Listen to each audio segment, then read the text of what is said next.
Hi guys, are we back?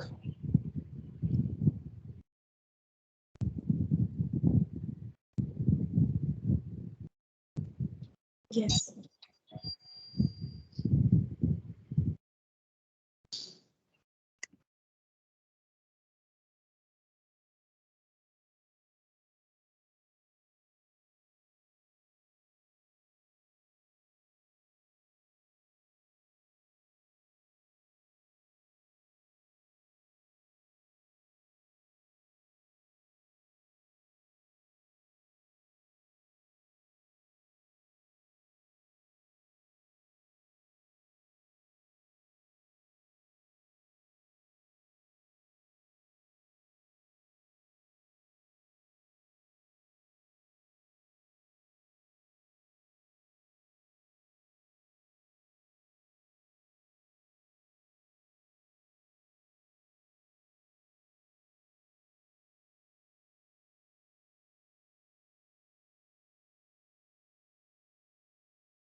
Alright, so guys, please turn on your cams. I think all of you are back. Anyone who's left?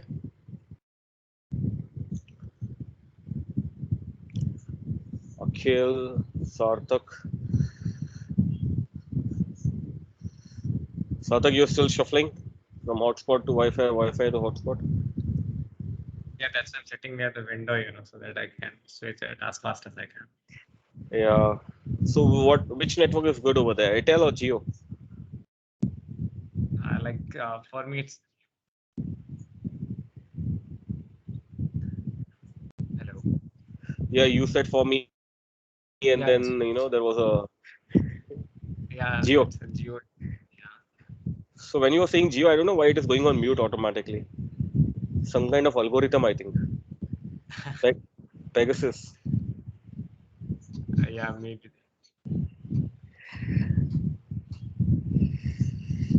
Okay. So how was the food, guys? Pretty much. Good. Kshitija is like बना के देगा ये सब बार बार पूछता रहता है. How's the food? How's the food? Yeah, Food was good. I didn't think that food was good. I know. You were not thinking like it. Just a humor, a bad humor. I hope it's okay. Yeah, it's fine. You guys look different now.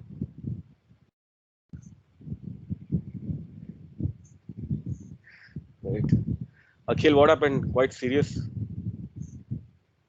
Nothing. Nothing serious. Okay. Akhil, you look quite serious guy. You, Bhanu, and you look quite serious, all the time. So no expressions on the face. It's a still expression. Sometimes Abhishek also. Abhishek Anand. Huh? What? Abhishek is like, huh? What?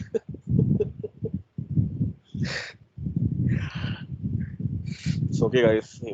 You got one of the best organization, Providence. It's one of the best company to work for. It has 5-star ratings. You know that, right?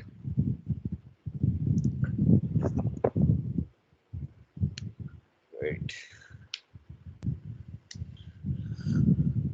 All right. So I can see Bhanu now. Bhanu is here. Hey, Bhanu, how are you? Hi there. I'm Good. good. Good. Done with your lunch? Yeah, just done. Just done. You need some more time to relax, settle it down. No. I had to go somewhere else to have my lunch, so I was late. I'm fine. Okay. So your means the study areas are different and the home is at different location. It's like No, that. that's not the case. No, I had to go to the other flat where my uncle stays because there's some function Okay. going on. So lunch was there today. So you're missing the function. No, that's really bad. It's okay. Just and that too, you're not getting any kind of labs happening properly. So I can understand your feeling. It's okay. All right. Great. Naren, how is over there? Good.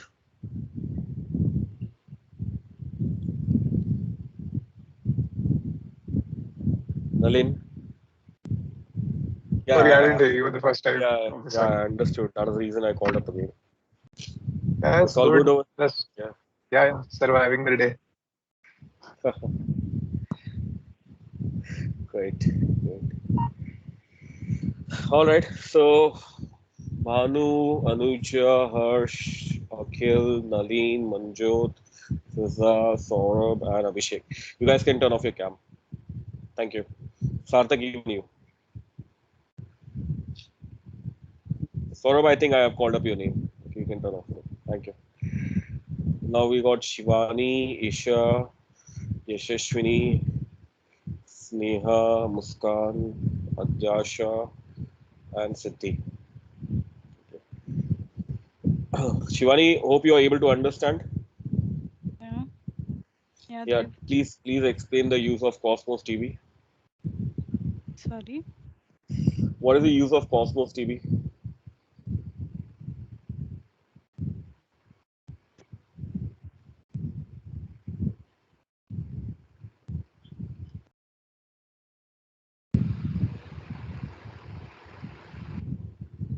Actually, not like we'll use that for storing data, is what, uh, not the precise answer. I'm not sure about it.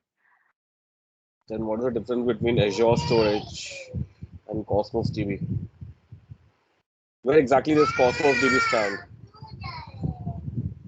Where exactly this Cosmos DB is, there. So when you talk about Azure, where exactly you will find it? So is it a part of your storage or is it a different product altogether? Yeah, it's a part of a storage Hmm. Are used you for, sure? yeah, if yeah, we'll use that for scaling out our applications. Scaling out the applications, okay. Uh, I don't know whether I should say yes or no. Mandal is not back, right? Abhishek Mandal, he's not back, right? He called me. Chitaya, you asked him to call me or what? Yeah, I told him. No, I told him that I was just kidding. Okay, don't worry. Nothing Yeah, will happen like that. So yeah, vaccination is something, we no one can stop you for that. But the only thing is you need to intimate your Spocks. So yeah, if not me, then in the Spock. That is more than enough. yeah. He was like, Dave, I just came out, And, so where did you get my number? I think it was in the signature. Yeah, it was in your signature. I forwarded him the mail now. So he Yeah, got. yeah, right. Okay, all right. Yeah, so yes, Shivani. Yeah. So Shivani, guys, Shivani is mentioning that the Cosmos DB is a part of Azure storage. Is it right or wrong? Muskan, is it right? I don't know. I'm not sure, but I don't think it's a part of storage. Okay. So Muskan is Shivani is your best friend. You know her? No, no, no. Oh, okay. So Muskan is saying it's not a part of the Azure storage, right? Adhyasha? Okay, I think you know the No, answer. The way you're smiling it, don't let it be. Okay. So Siddhi, Uh, I think these two are different. Like yesterday we did the storage thing, and today we are dealing with Cosmos DB, which is actually like it is uh, like it. I don't know, Siddhi, in between your voice is getting, break. Is it for me or is it for everyone? For us also. Okay, so now am I audible? Yeah, you're audible, but in between, we can just hear some, there's some gap. Oh, okay, I Okay, will. anyway, no problem. Understood. So, Shivani and team, they both are, when you talk about this Azure storage and Cosmos DB, these are two different services. Okay. So if you have seen it, we went to the resource option, and in the resource, from there, we have launched a different Cosmos DB platform. So here we are dealing with database rather than on the storage part. And then we have this MongoDB and your Cassandra or whatever area you want SQL, you can go for that. That's the whole point. Okay, so now please try to concentrate, guys. Any again, once you're deployed on production environment, no leeway has been provided over there. Okay, it would be very challenging for you if you do research in that particular part. Okay, so just try to understand the concept. That's it. You need to know where to start and how to start. Okay, that is the only thing that we need to target. So now we are going to talk about IaaS platform. Okay, uh, so what exactly is IaaS and what is the use of it? So we talked about PaaS till now. So whether you discuss it on function or whether you call it about web apps or as a storage, I can say it's more in the both the sides. Okay, you can consider it on IaaS as well as on the PaaS, or whether you talk about the Cosmos DB and all. Okay, so this was on more on the PaaS part on the Azure area. Now let's talk about IaaS part. IaaS. Now what does IaaS stands for, guys? Infrastructure as a service. Very good. Infrastructure. You can turn off your cameras. Thank you.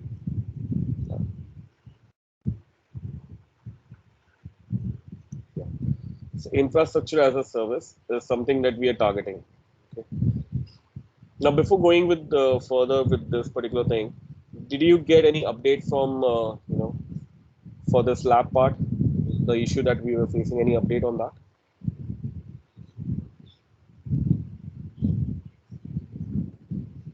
I think Sahiti is not there, right? I was not able to see Sahiti since morning. she has a very big rain situation. Very big rain situation, or it was a thunderstorm. I'm not exactly sure, but there has been some network issues. Okay, is she back? Saiti?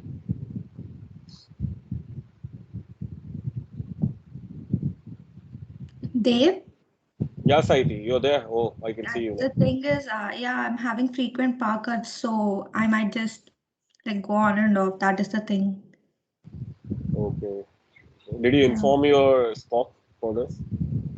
No, I have to. I am just texting Shweta about that. I did not have network also till now, so Yeah. So now what I'm you do is, I would request you immediately drop a mail rather than texting. No, don't do text part, guys. Drop a okay. mail, Yeah, and sure. it should be a formal mail to your team, and whoever is your Spock, whatever CCs you want to mark, just go ahead and mark it and proper immediate mail. Because what happens, like in case if they connect and they are not aware about you or your issue, then it will go in a different way. Yeah, Okay. sure, Dave. I'll do that. Yeah. Okay.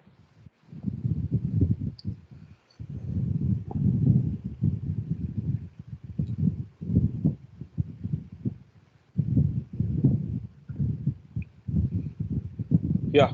So let's go back to the IIS platform. So IIS, when we talk about IIS, what exactly is IIS and what is the use of it? So this particular area, we are going to discuss about VMs.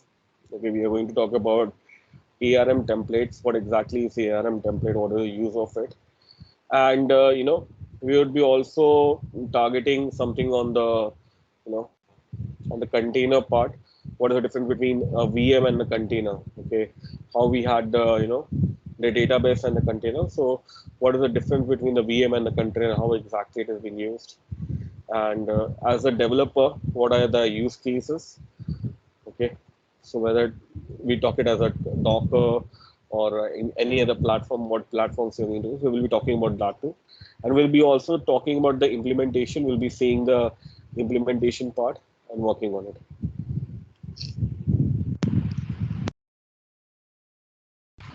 So that's the whole point.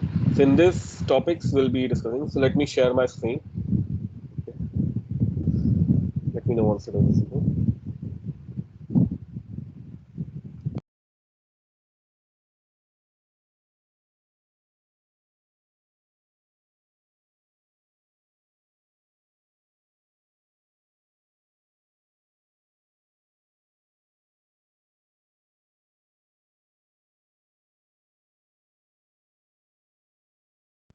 Yeah, it's visible. Great, thank you.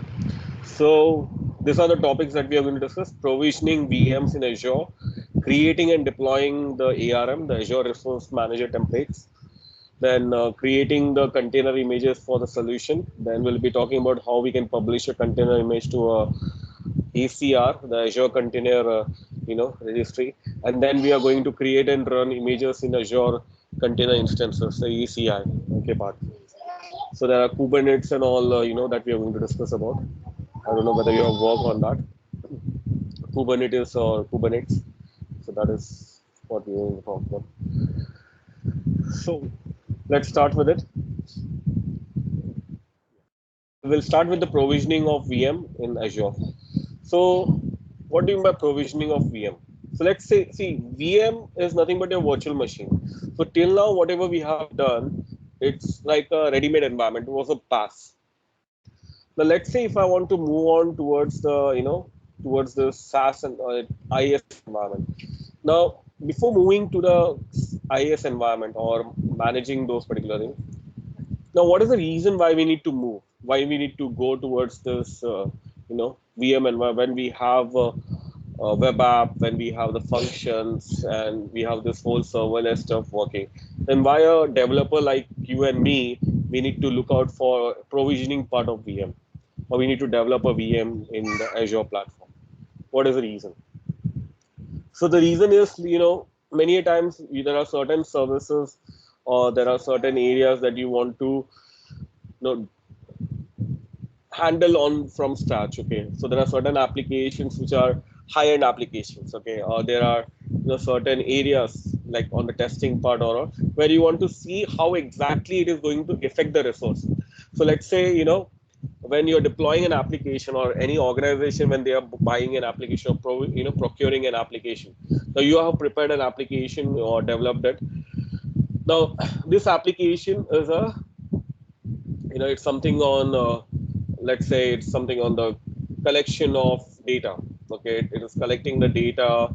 It is helping with the, like, how we have the service now portal, where we are trying to manage the inventory and all the other stuff. Okay, so it is quite similar to that. So you have developed this web app. Now you want to, target it to the, you are using this PaaS platform and you're publishing everything. Now, when you have reached out to the customer is coming up and, they are asking you that, let's say Akhil is the team lead for this whole, development. So they are saying that Akhil, you have developed a very good product. But the thing is, we are going to run it on, let's say we are not going to run it on cloud environment.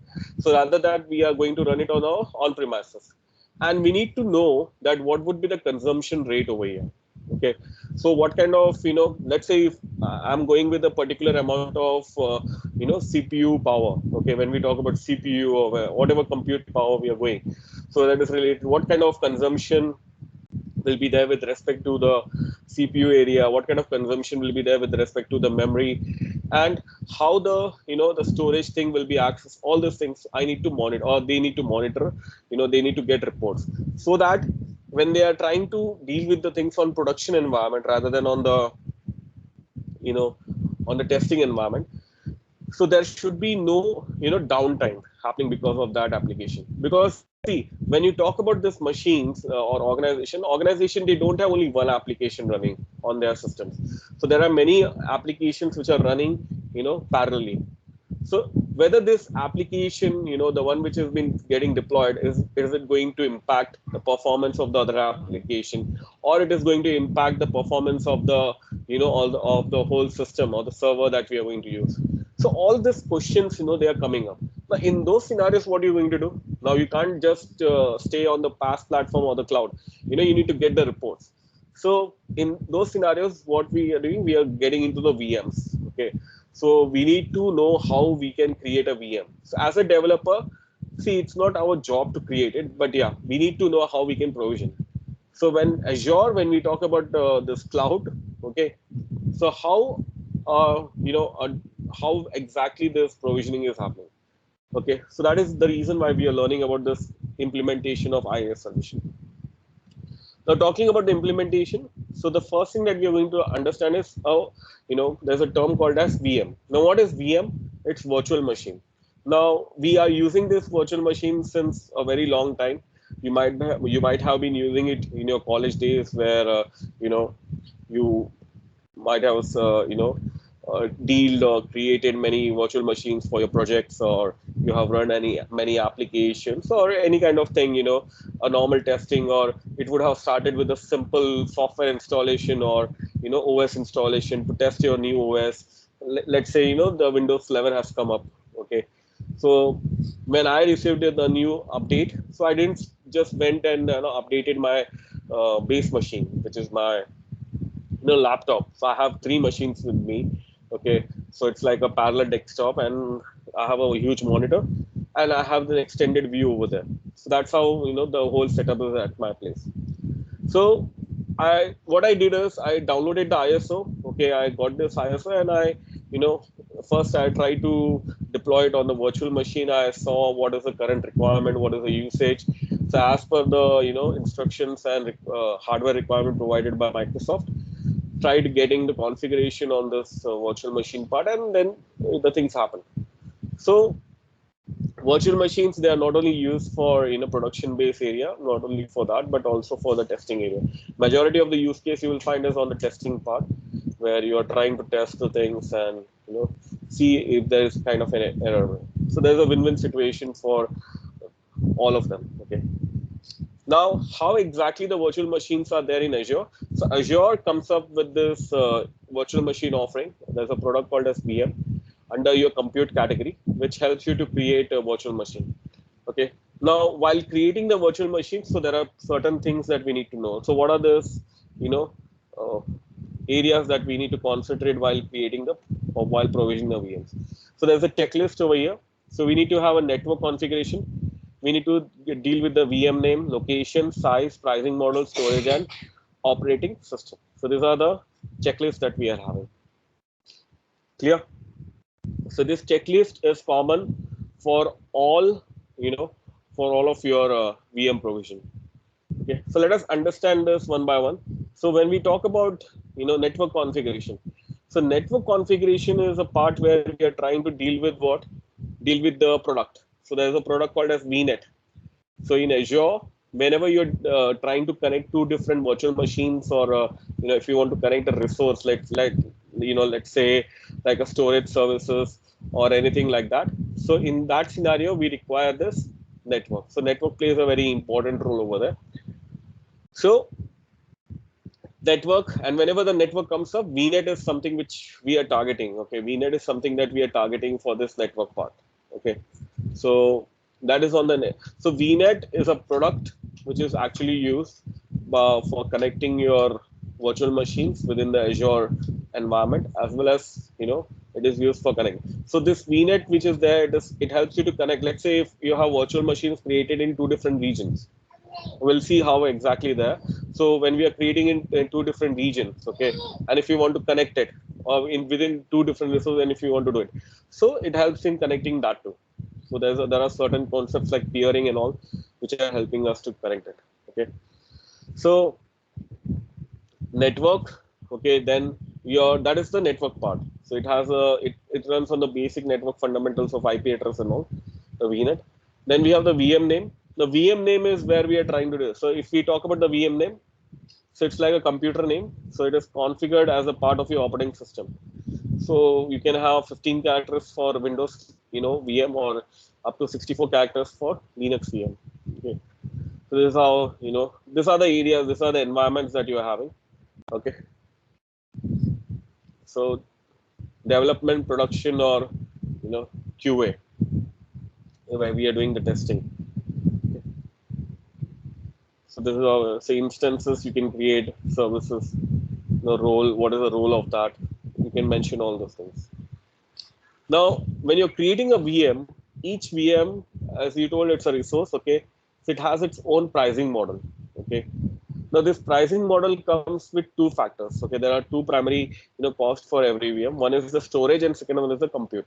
So normally people come, they will ask me that they've, you know, how is the charge? What are the areas which are being charged?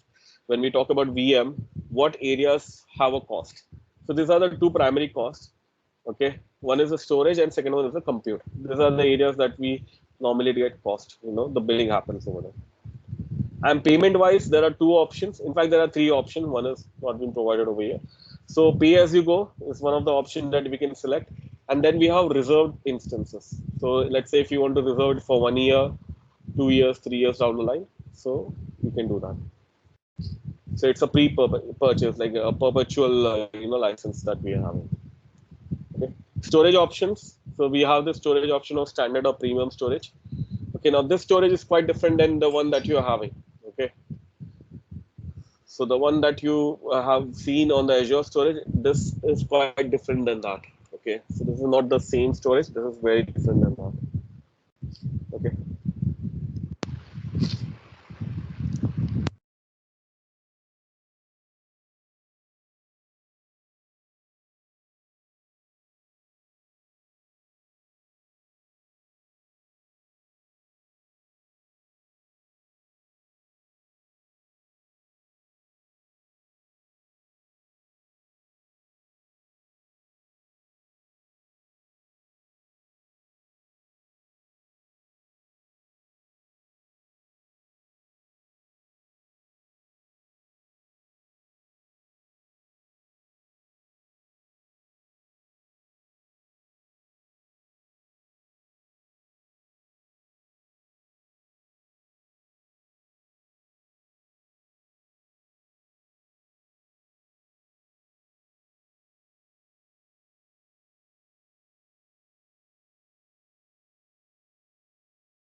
I was speaking on mute. Am I audible now? Yeah. Right. So how long I was not audible? Last 1 minute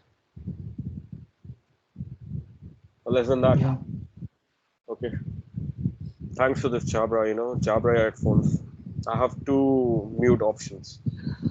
Okay, so I was talking about this. So let's say if you're installing an operating system, so what we do is normally we have, we choose the boot device, and then we have this operating system stuff, and we have the media. So it can be a pen drive, it can be a network, or it can be a any kind of DVD or CD, whatever drive you're having.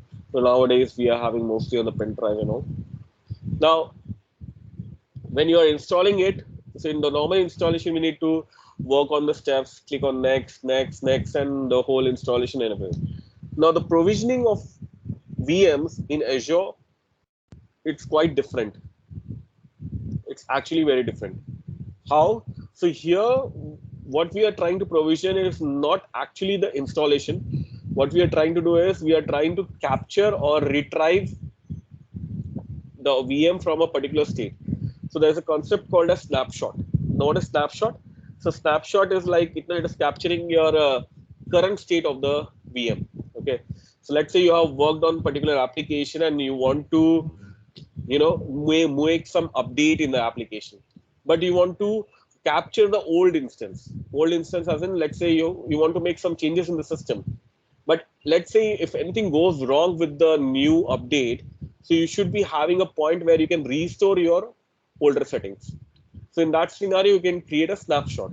So snapshot, what it will do, it will create a kind of, it will create a timestamp. Okay, timestamp, or it will create an image of that current, instance, the snapshot. Okay, so next time when, let's say if you have updated, so you have updated after creating the snapshot, and due to that update, there is some challenge which has come up. Your system is not functioning properly, or the application is not running properly. So you have the option of, going to the snapshot and working back on the VM. Okay, so snapshot is like a capture. So whenever we are trying to provision a VM, what we are trying to do is we are not getting into the installation. We'll see that. So the deployment happens in the backend, where we are directly getting a fresh operating system without any configuration. So it's like an image which is unmounted on the system. So it's like a snapshot which is unmounted with the current state, which is like a factory reset stuff. Okay. So this is a difference between the provisioning of VM on Azure and provisioning a VM on your on-premises. So on your on-premises, if you're trying to provision or create a VM, so in that you need to, install the whole operating system. You need to configure everything from scratch, and then you would be getting an operating system. But in Azure, it's not like that. It's totally different. Okay. So here we are just selecting the image, and the image is getting retrieved, or it has been unmounted, and then we are getting that OS in a ready-made format, in the deployment format. So what we'll do is let's quickly start with the lab, and let us check what are the different options that we are getting.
Dave, I guess you're in mute again. Nothing can happen. Okay. So I'm really sorry, Sarthak. Thank you. So let's go back now. Azure. Okay, and we'll create a VM. So in order to create a VM, you need to, you have this virtual machine stuff. Okay, or you can go to this, compute area. Okay, or you can look out for the virtual machines directly. So we'll create a provision virtual machine. So for provisioning a virtual machine, we require network, we require resource group, we require a subscription. So resource group I have created. You have the option of creating it from scratch from here.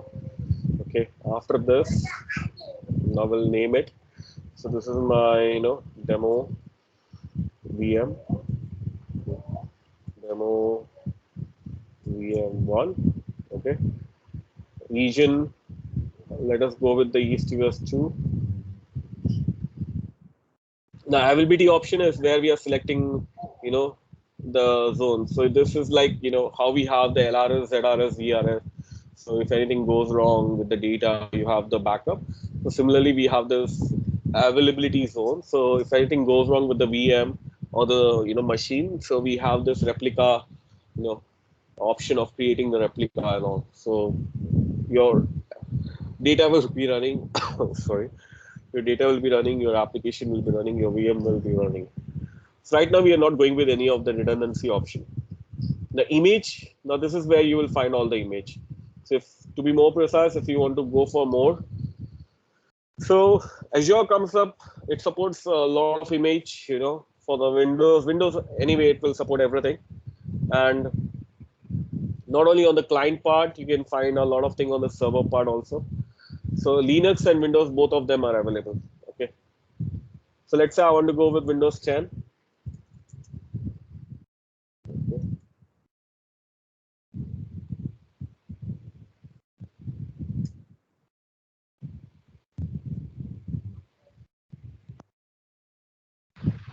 Okay, so here we have this Windows 10.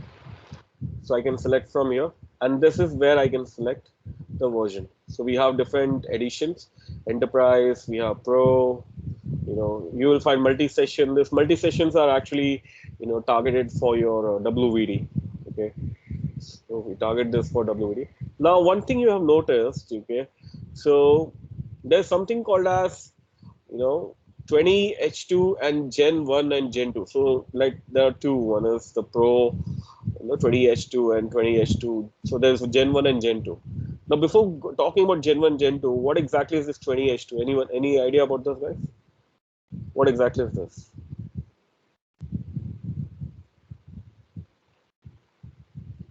Mm-hmm.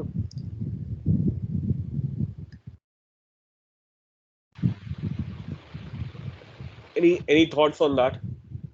So you're using Windows 10, right? If you do WinVer, open the run window, and in that you just type Win, WinVer, WinVer. Okay, just open it right now and type it. So you'll find that it will show you your current build version of your system.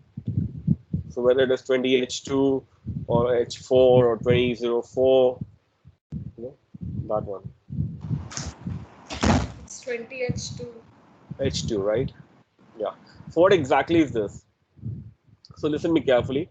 So whenever an enterprise is planning to buy a license, okay, with the Microsoft or especially on the Microsoft part, whether it's a server base or on a client base, and especially if the client is Windows 10. So Microsoft has a term called a servicing channel. There's a term called a servicing channel. Now, what exactly is this servicing channel? Servicing channel is an agreement which is happening between the Microsoft and the consumer, the one who is buying the license. Okay, so it states that that whatever updates which are coming, okay, so they would be in two formats. There are updates which are being provided by Microsoft. So as it's an application, so obviously there would be updates which will be rolled out by Microsoft. Now the question is, when these updates are coming out, how exactly they are coming out and how it will be rolled out to the machines. So this agreement has that value. So there are two servicing channel which are available. One is semi-annual servicing channel, and one is the kind of LTSC, long-term servicing channel. So these are the servicing channel which have been used, or they are a part of your SLA or agreement with your the one who is taking up the license and the Microsoft, the OEM. So what happens in the semi-annual and the long term? So semi-annual is where the Microsoft comes up with an update, not major updates, but a smaller update on every quarter or every fixed duration. So it can be within one quarter or within second quarter. So when I say quarter, it's like 3 months. So it can come within first quarter, second one. So depending on the updates and depending on the time it's coming up. So let's say on the month in which it has been released. Let's say you will find that majority of the Windows 10 updates, they are coming up either in July or on the May part, in the May, June, July part, or it is coming under the October, November, December part. Okay, if you have seen it, September, October, November. So these are the three areas. So September, October, November, this quarter, or it will be coming under the May, June, July, because July is the year ending for Microsoft. So they try to release majority of their updates before the July. So July is a year end, and August is like vacation for them. It's a year long vacation. So you won't find any Microsoft guy, they won't be available to you right now. Hardly few of them will be there. I'm talking about the business perspective, not on the support part. Support is always there, but yeah, on the business perspective. That's how Microsoft is working. So the number. So let's say if the update is coming in the year, now this is 21, okay, or the update has come up in the year 19, and 19 and like Jan, Feb, March, April. So it has come up in the month of April.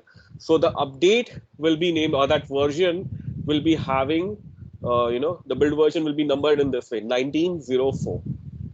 That is what you are saying. So the reason why we get this 2004, 1909. So 1909 is nothing but it is in the year 19, and it is in the month of 9 is what? November, right? Or September. I think it's September, right? So in the month of September and in the year 19. Okay, that's how the update has been rolled out. So that is the semi-annual. And then we have the LTSC, long-term service channel or servicing agreement.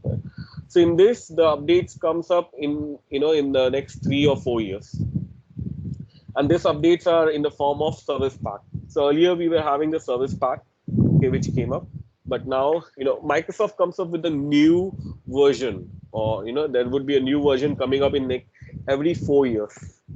Okay, so that's what it happened with 2012. Oh, sorry, Windows 11. So Windows 11, I think 2016 was a time. 2015, 16. In fact, Windows 10 it went long because of this pandemic. It stretched one more year. So normally Microsoft, they try to come up with the new OS. Okay. In the month of three, in a period of 3 years or 4 years, but this time it went long because of this pandemic stuff. Okay, but yeah, so I know Windows 10 since 2015, so 2015, 6 in the first quarter. After the Jan, there was a new update which has come up. So, so the latest one that we are using is 20H2, 20H2, 21H1. Okay, so these are the latest, and after that, we got this Windows 11. So no more Windows 10 now. We have Windows 11 which has come up. So 21H1 is the last one that we are having for the update part. 21H1. Clear? This concept is clear, guys? Any question on this servicing channel part?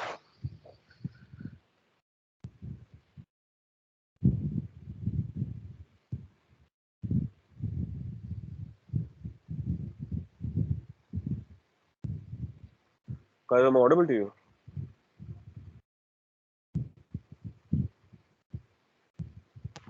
Yeah, you're audible. Great, thank you. Now, what about this Gen 1 and Gen 2? What could be the Gen 1 and Gen 2, guys?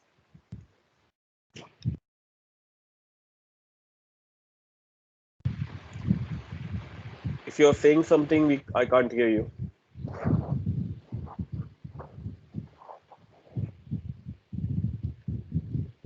So what exactly is Gen 1, Gen 2? Any guesses from your end?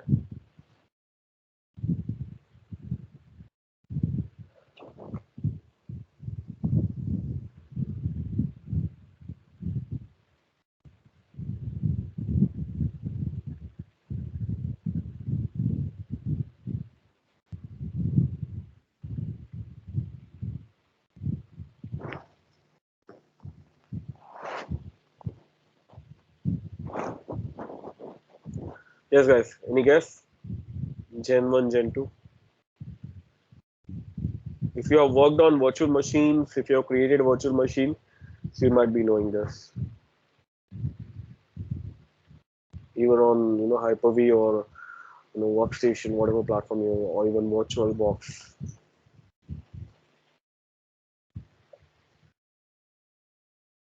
Come on, say something like.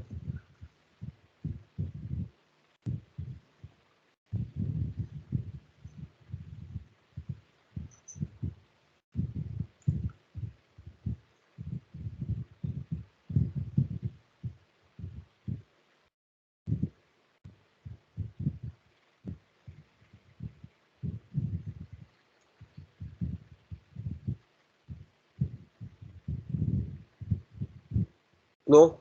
Okay, let me take it ahead. I think this will take a lot of time. So when you talk about Gen 1 and Gen 2, so these are generations. Please make a note of this. So whenever we are creating a VM, so so we need to select the environment. So the environment which is there, it's nothing but the architecture which is supported. Okay, what architecture means, what OS type or what architecture is being supported over here. So it can be 64-bit or it can be a 32-bit architecture. Okay. Now, when we say it's a 64-bit architecture, that means it will support all the applications which are 64-bit. Okay, as well as the 32-bit. But if we are saying it's a 32-bit only, then it won't support 64-bit. Okay, it's not having the upward compatibility over there. So in those scenarios, let's say if you're having a operating system which is of 32-bit, okay, so 32-bit can be run on 64, but 64-bit cannot be run on 32-bit. Okay, so considering this, we have two generations which are coming up. So generation 1 and generation 2, these are the generations when they are actually considered for this 32-bit and 64-bit architecture. So generation 1 is basically selected when. So if you are selecting generation, that means it's an environment which is supporting both 32-bit as well as 64-bit. So that is the reason you will see it Windows 10 Pro N version 21H1 Gen 1, and then again we have Windows 10 Pro N version 21H1 Gen 2. Okay, so generation 1 supports both 32-bit as well as 64-bit. Generation 2, on the other hand, only supports 64-bit architecture. So this only supports 64-bit. This supports both 32-bit as well as 64-bit. Clear, guys?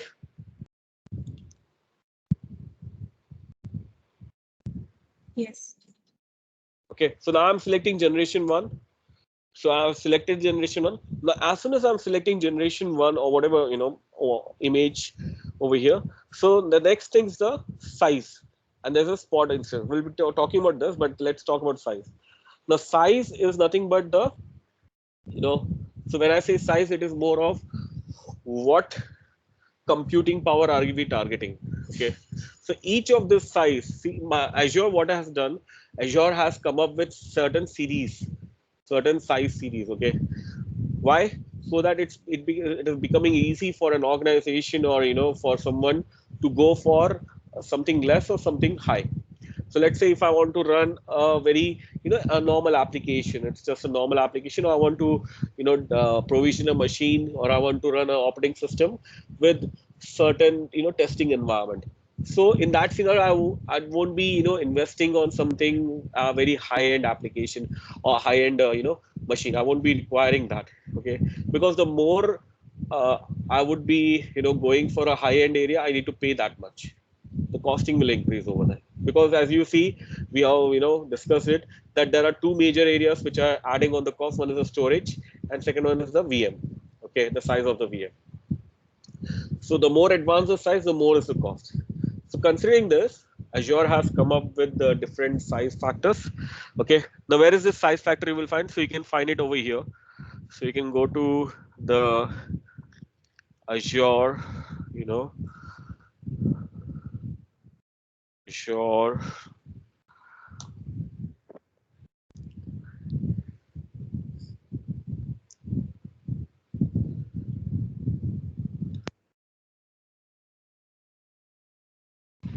So I will go to the compute, and in compute I have this virtual machine.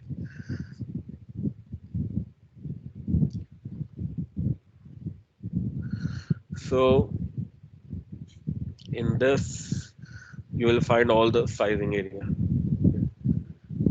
So we have this B1, B2. There are different sizings which are there, and based on your sizings, you can go ahead and select the product.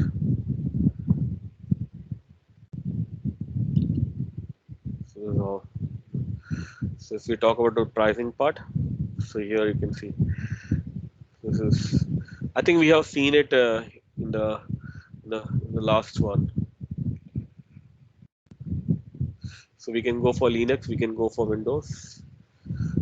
So let's say if I want to be more precise on the Windows part. So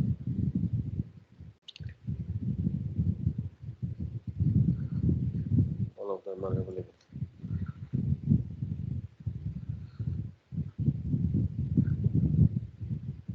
So, so you have this product, you have the pricing. So you can click on the pricing, and from here, let's say if I want to go with virtual machines.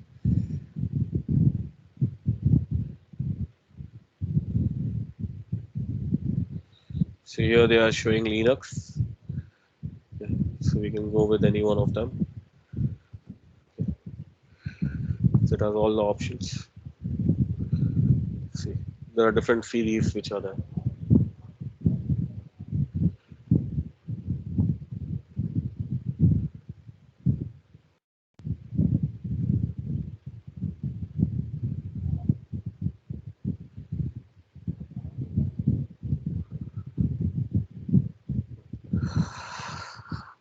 All right, so we can select it. So we from the see all sizes, we can click on that, and from here it will show.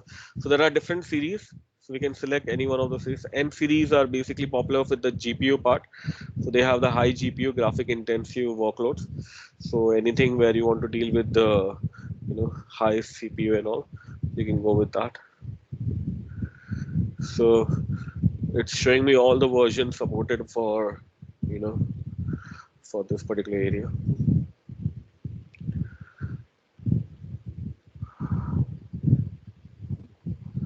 So if I go ahead and select something else like 21H2, so it will change the hosting and the area. So let's say if you want to change a region and check, so I will be going with West US. Yeah, so it's available over there. So if I click on sizes, so here you will find all the the B1, B2. These are the different series which are there. Okay. So we'll be going with this one.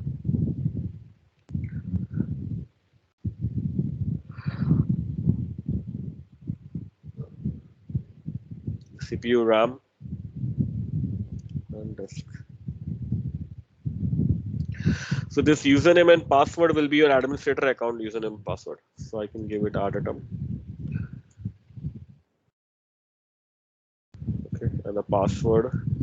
So PA55W.RT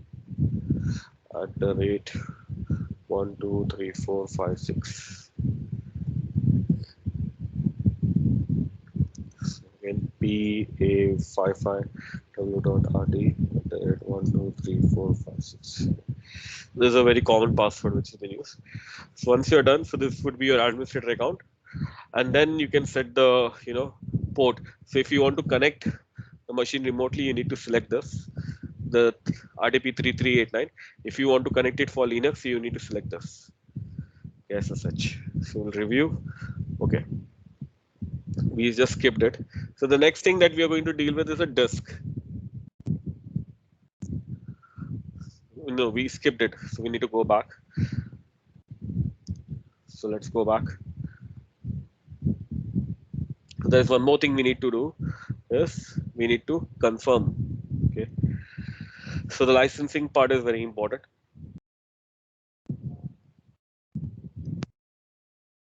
Now, after doing this, the next thing is we are going to target is the disk. Now, as I have told you, as we have discussed, so there are two types of disk which are actually there. One is the OS disk and one is the data disk. OS disk is where you are having the OS. Okay, as I told you, it's a more of like a mounting stuff where you are unmounting the image and it's ready. Okay, it's already there. The VHD is already present. You're just connecting it and using it. Now in that disk is your operating system disk. So you, if you want to have additional disk for data and all, so you can add a data disk. So there's an option of creating and adding a data disk, but this will have a cost, guys. Okay, so if you're so you can select what type of disk you want, snapshot, storage, or the empty. So you can change the size. Okay, so depending on your requirement you can select it. So from the premium and this thing. So I will go with standard HDD. This is the lowest cost. Okay. And then I will select the size. Let's say I'm going with 32 GB. This is more than enough for me now. Okay. And then the encryption and all. Yes. Okay. So as soon as I click on OK, now there's a new, the this additional disk which has been added. Okay. Now after this, we'll be configuring the network. Now this is again the VNet. So this you will find everywhere. So if we want to connect, you know, from our machines to this virtual machine, so we require this, VNet part. Okay. So here you have a concept called as VNet. Okay, virtual network name. Just 1 minute, guys.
Okay.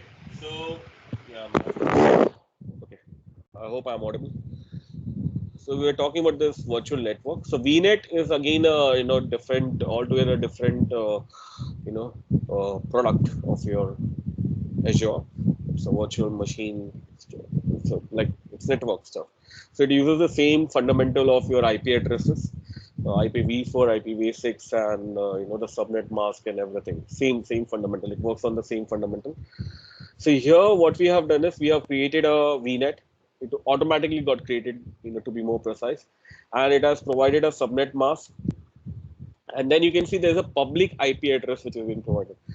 Now, why this public IP address? Because if we want to RDP, if we want to connect this VM, okay, so this public IP plays a very important role. And below that, you will find there's a network security group. Now, this network security group is more of like a firewall. Okay, it works like a firewall. So let's say if now this firewall is only limited for this VM.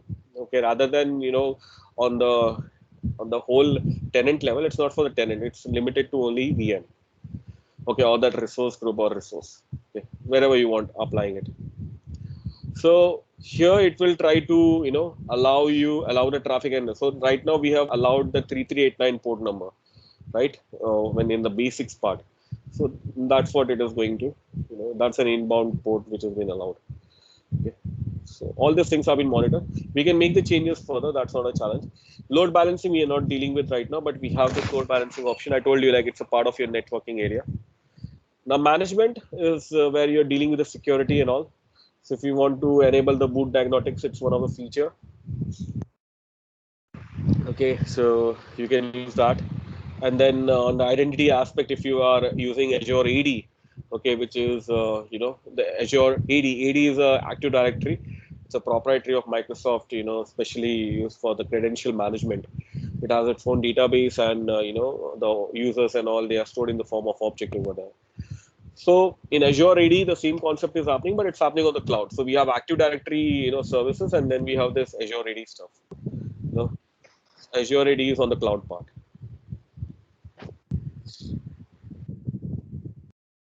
I think someone has unmute. Is there a question over here? Okay. So that is Azure AD for you. And then we have auto shutdown.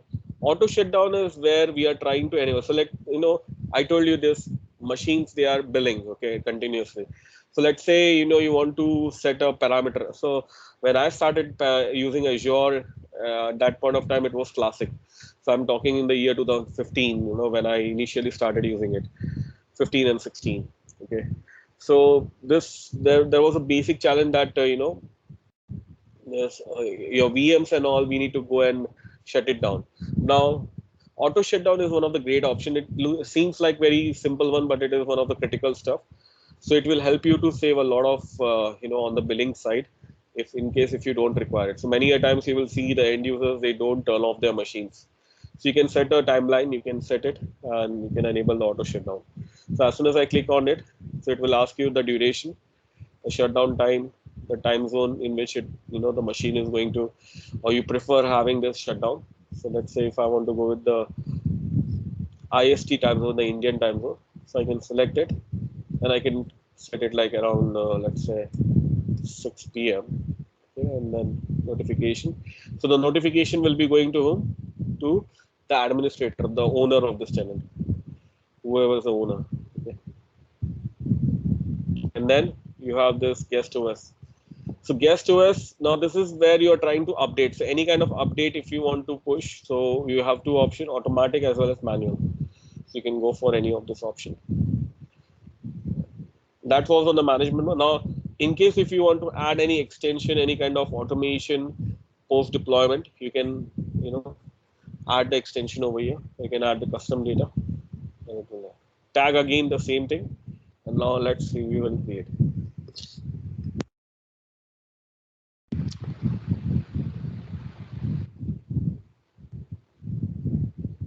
So you can see now it is showing me what is the current price.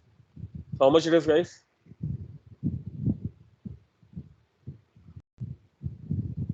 How much it is charging for per hour basis? It's 3,000 rupees, right? 3,500, and it's too much money now.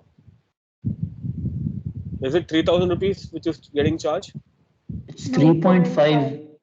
It's 3 3.5 rupees, INR. Yeah. right?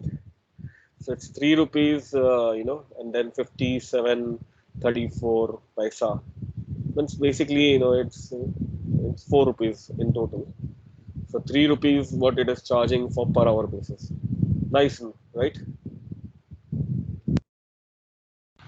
So this is a benefit of using cloud. Now I will go and deploy this. So this is your first, this would be your first virtual machine if you're getting it to deploy in the Azure platform. So this is how we are provisioning the virtual machine. It will take some time and it will get deployed.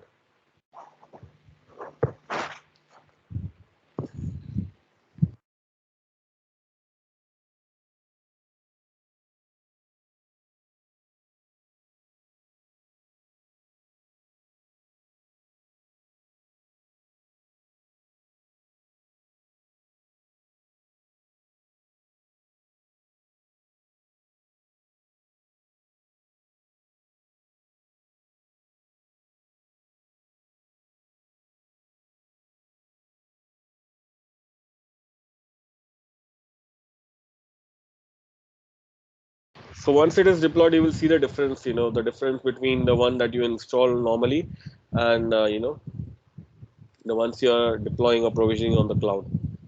So on-premises and cloud, there's a lot of difference of provision part. Any questions, guys? Just let me know.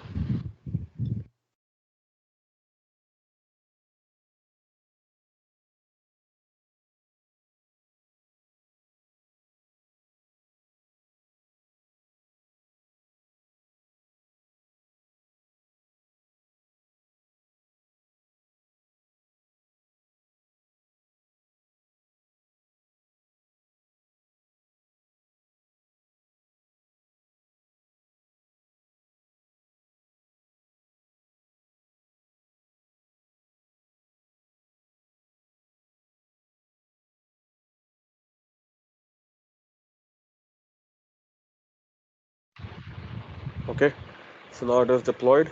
So if you go to the resource,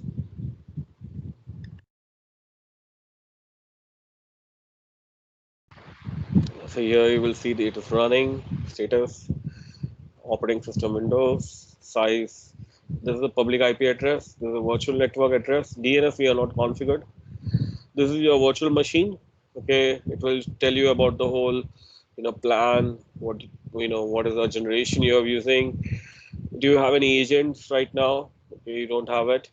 The networking part, size, everything will be there. Okay. So let's connect and check. So we'll be connecting it via RDP. So we need to download the RDP file.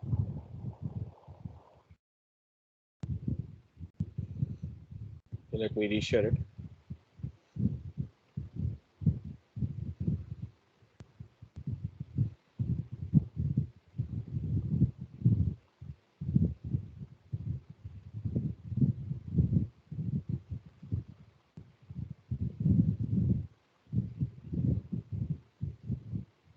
Can you see this Windows security stuff? Is it visible? Yes. Okay. Now I would be typing the name of that administrator and the password. 1 2 3 4 5 6. Okay. Yes.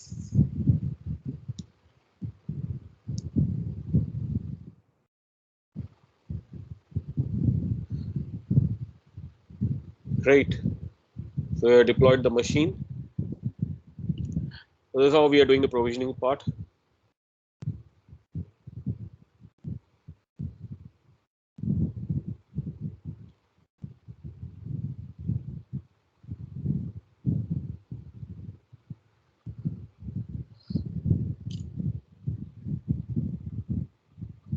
Location.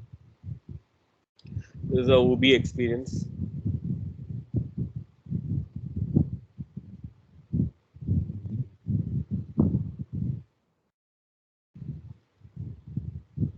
Right. So now this is your virtual machine.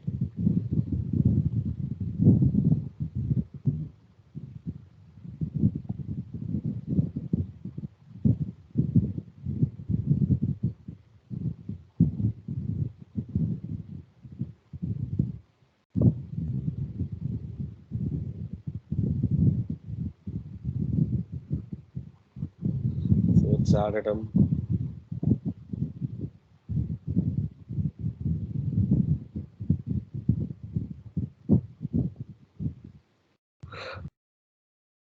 Now this is what we were talking about, that over here I have not done any kind of installation on I have not undergone any kind of installation step. It was a very simple process of providing details, provisioning your stuff, and then deploy. And now we have the VM ready. Okay, so I don't know whether you can create a VM. Just go and try it, guys, on your machine. You know the steps, right?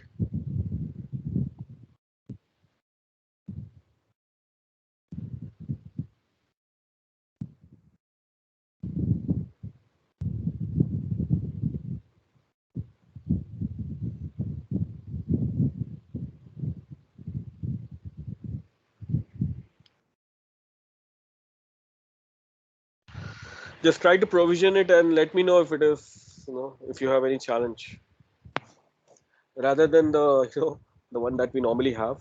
So any other challenge, you let me know.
Guys, are we doing it?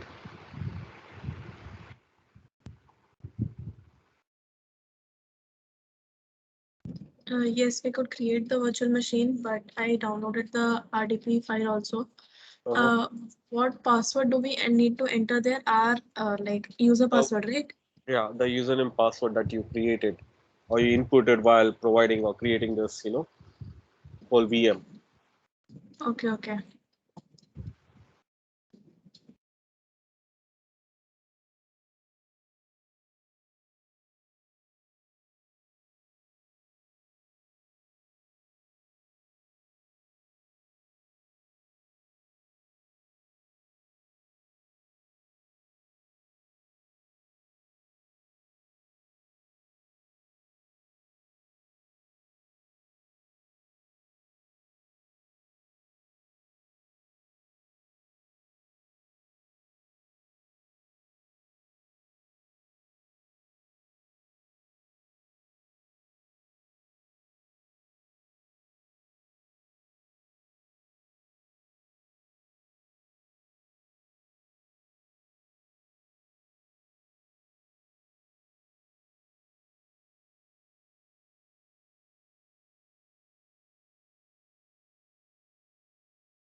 It says my creds are wrong. I don't know what's going on.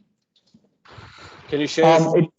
It is taking the company email ID. Just click on other account, give the username and password, it will work. Yeah, I gave the username and password actually. Oh, it worked for me that way. Please share your User. screen. Okay, okay. Yeah, I know I must be doing something wrong. So username was 10.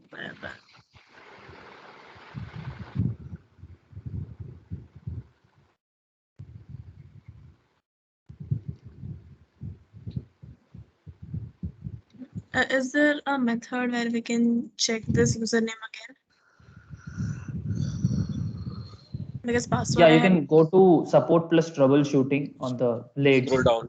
Scroll down. reset password. Yeah. No, I want to know my user. Okay, okay.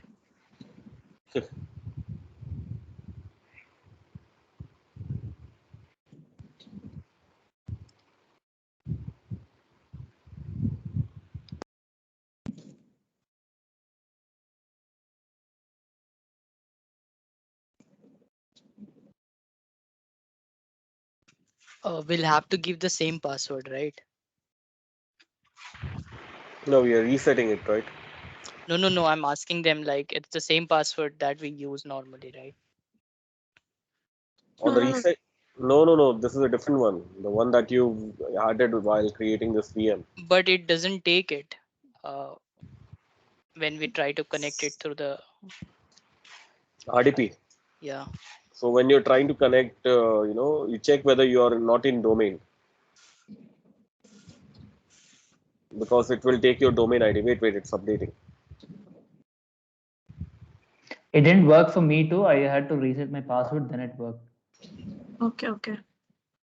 So you reset. You did reset Yeah, it, right, Anu? yeah, I did reset it. Then only it worked. Otherwise, it didn't work for me. Reset it to the same password that we use, right? Yes, yes, I did that. Yeah.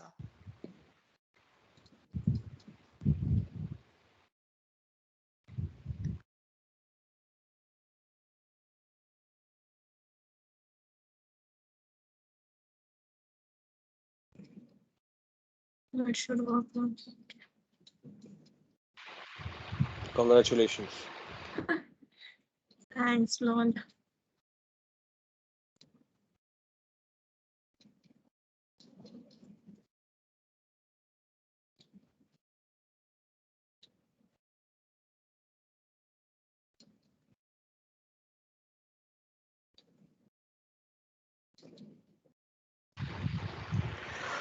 Okay, you can unshare this thing. Okay, I have to go back.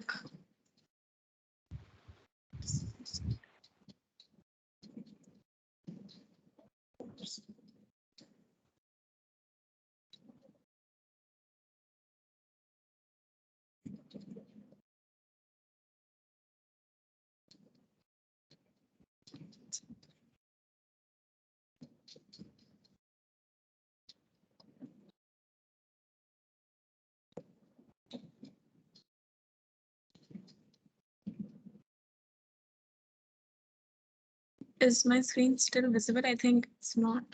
No, no, it's my screen.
Okay, so now let's move on to the next part. I think all of you have finished almost.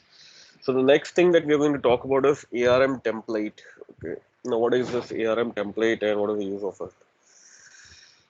So shall we move ahead, guys? Yes. Okay. So ARM stands for Azure Resource Manager. Okay. So Azure Resource Manager is actually, is the deployment and management service for your Azure.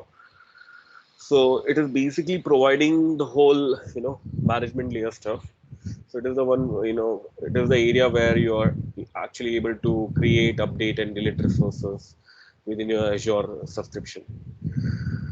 So as I told you, like, in the earlier days when Azure was very new, so there was one more model called as Classic. So there are two models which are supported. Still, there are a lot of organization nowadays. All of them are using ARM, but there are certain options. So Azure provides you both the option. You can use Classic deployment method, or you can go with ARM. Okay, the Azure Resource Manager. So when you talk about ARM, so whatever we have done, till now with respect to any service, so it's a part of your ARM. Okay, so it helps you to create, update, and delete resources, within your Azure subscription.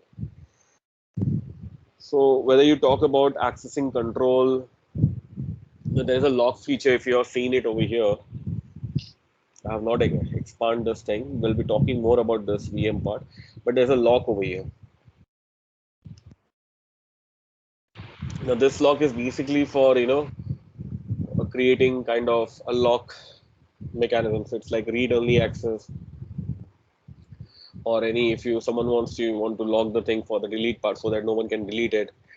So if this tenant has been shared with multiple people and you want to save it, so this lock feature is available over there.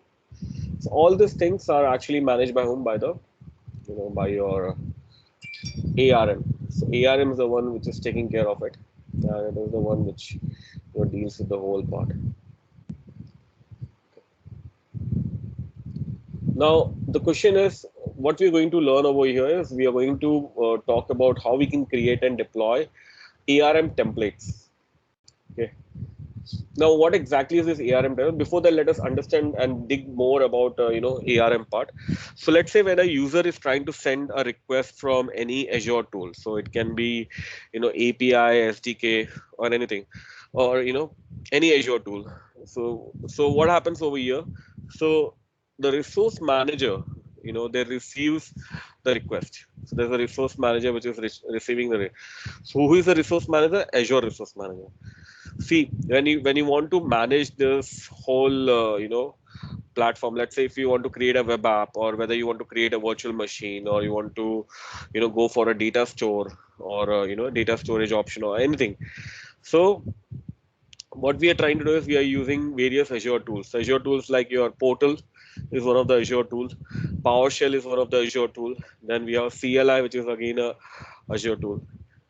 And then we have this APIs and all, if you are, or SDKs, that we are using. So SDK you would be using when you're dealing with the PowerShell and CLI. Okay.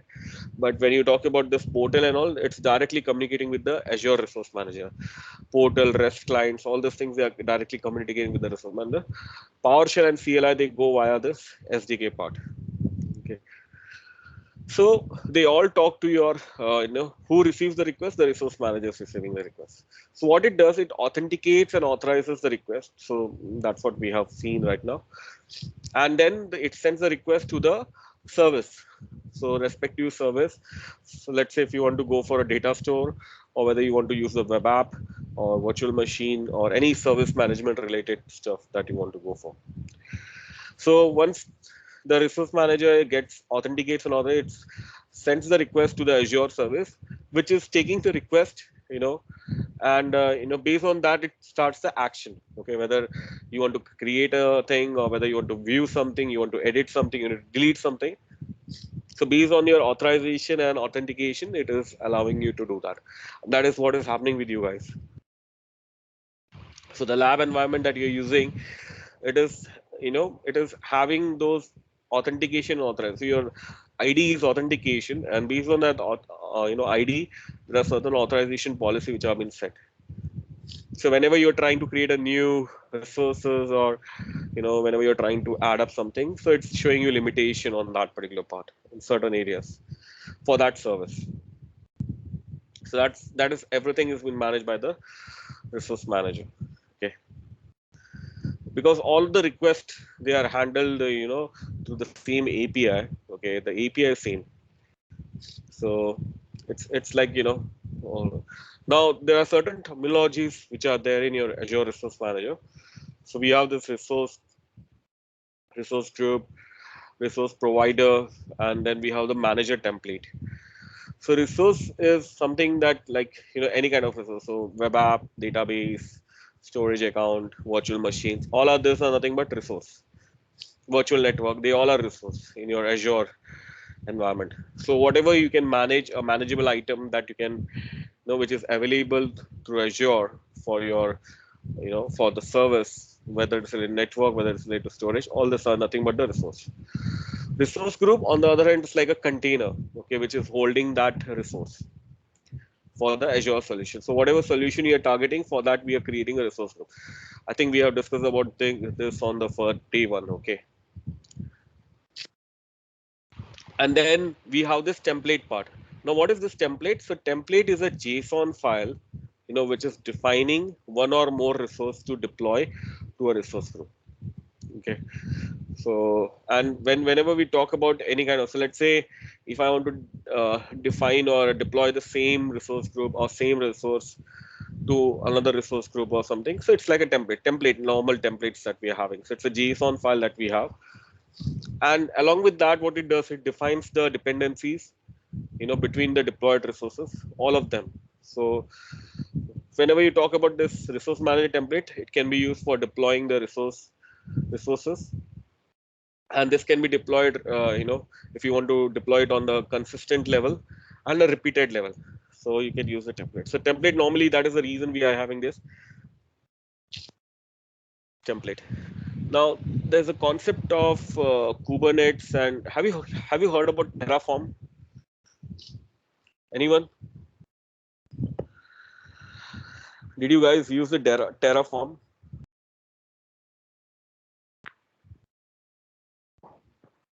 Guys, I'm audible to you.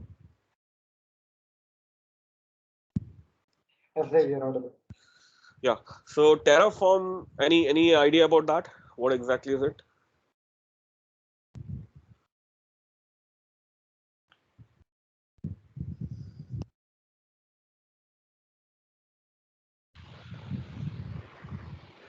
You can Google it if you want. That's not a challenge. You're paying for the internet, you can go ahead and do it. But yeah, what exactly is this Terraform? It's very popular now. In fact, I thought that you might be knowing it.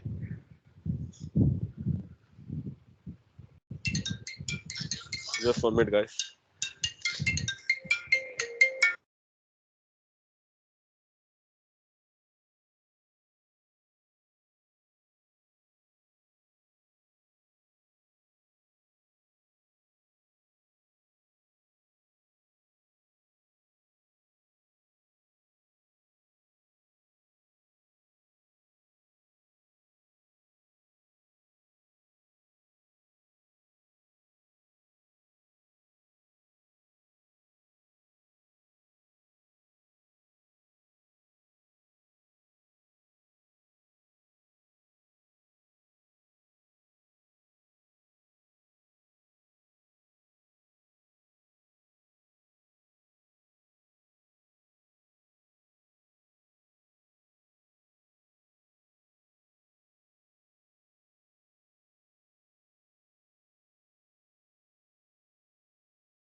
Yeah, sorry guys, got a call, can't miss it. Yeah, so Terraform. Any idea about it? Terraform, biceps. Have you heard about biceps? I'm not talking the one that we are doing in the gym. You know, there's a concept of bicep.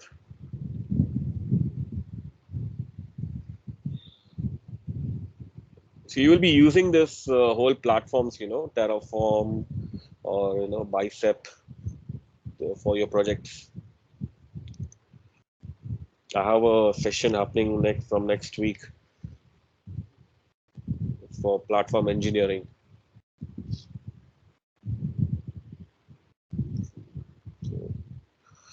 So over there, I have this Terraform thing covered. No idea. So I will give you a very good, brief about it. So Terraform is more of like it's like an infrastructure again. Okay, so it's more of like a service. How we have SaaS, PaaS, and all those things. So Terraform allows us to express the code in a very simple, readable stuff. Okay, so it's like an infrastructure as a code stuff. Okay, so we are trying to build an infrastructure. We are trying to build a code. Okay, and we are trying to handle it. All those things. So Terraform is providing you that option, and this is more on the cloud. So it provides you option for cloud as well as on the on-premises. So you can define the end state, okay, and it is one of the best tool for developers. So if you are dealing with any, kind of high-level configuration or anything on that, so it's one of the best thing that you can work. So Terraform is very popular. Again, it's a part of your DevOps. So in the DevOps area, you are using this development and operations. Okay, so you will find it more there. In Azure, we have, one there's a Docker service or something called as Kubernetes. Okay, so Kubernetes again, it's a platform which is which is popular for, or it is also called as KA. So it is more on the automation and all on the deployment part, scaling and all those things for your application, containerized application stuff. So in Azure we have AKS, Azure Kubernetes Services, which we are using. Then we have Docker, we have in AWS we have Lambda, okay, which is very popular. So in all of the areas we have some other development.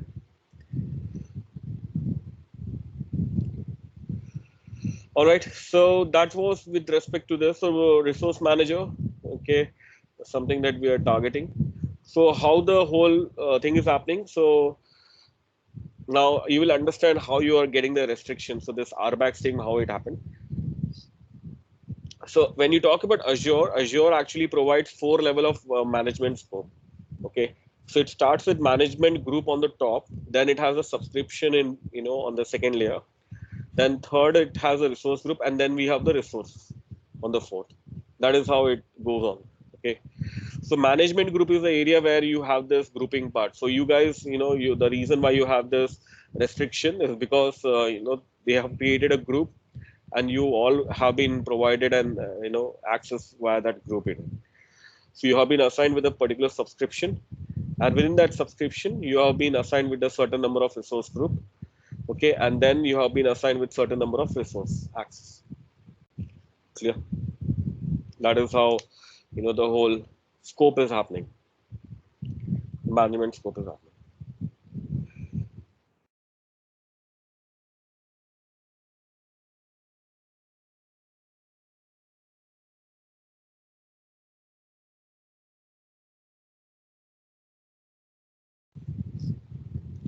So right now you have the enterprise version on or Visual Studio Code. Which version you are having? 2019. Okay, it's a enterprise, right? On your on your system, official system. Yes, yes. Okay, laptop you have the Visual Studio Code.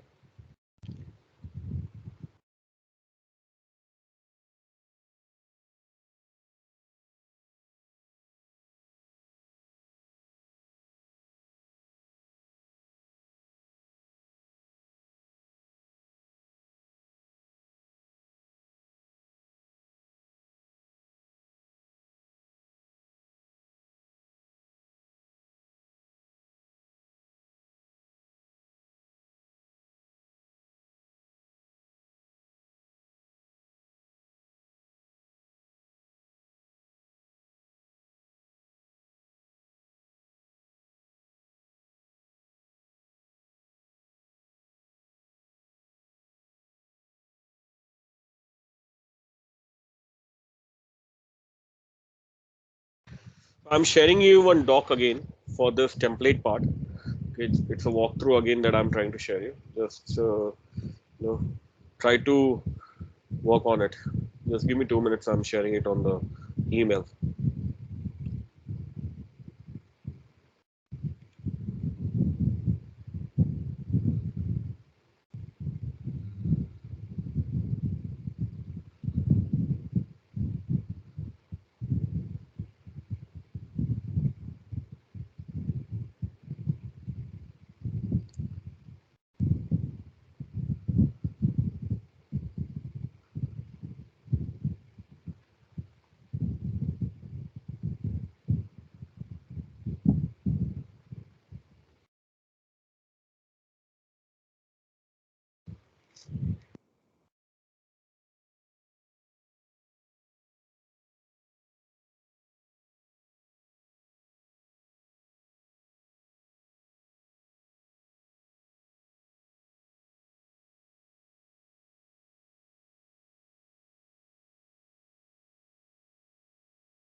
Sakshi, it's sent. Sakshi, I mean, Kshitija, it's done. I'll send it. Just check. Okay. Yeah, I'll keep you updated. Okay.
Yeah, I got it. I shared it with everyone. Awesome. So guys, please go ahead and start it. It requires a Visual Studio stuff, so you can follow it and you can perform it. So if anyone wants to share their screen, please go ahead while doing it.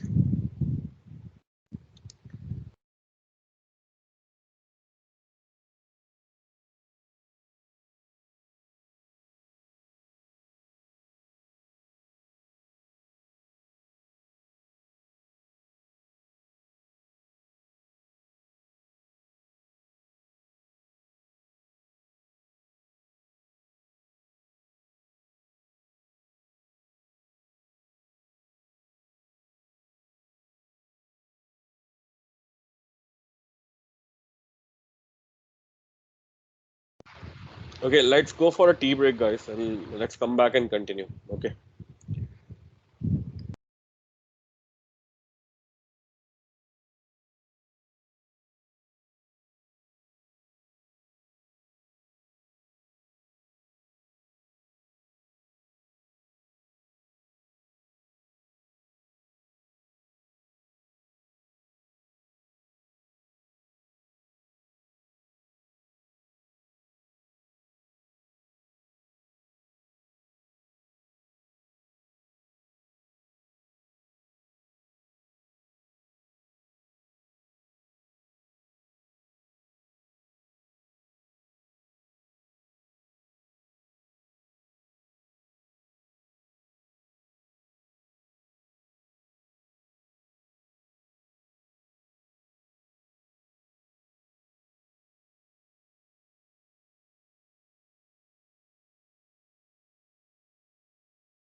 Hey guys, are we back?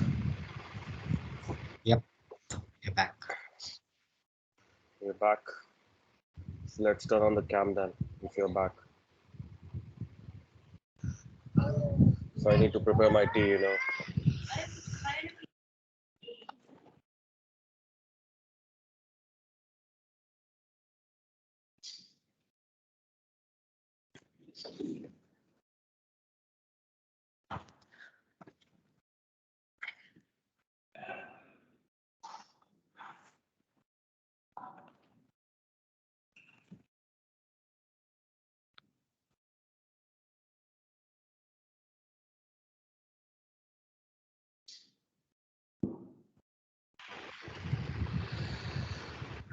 Okay.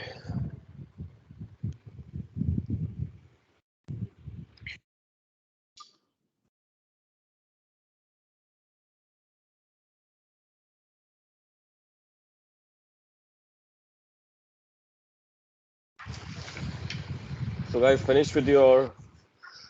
What happened with the labs? Did you get any update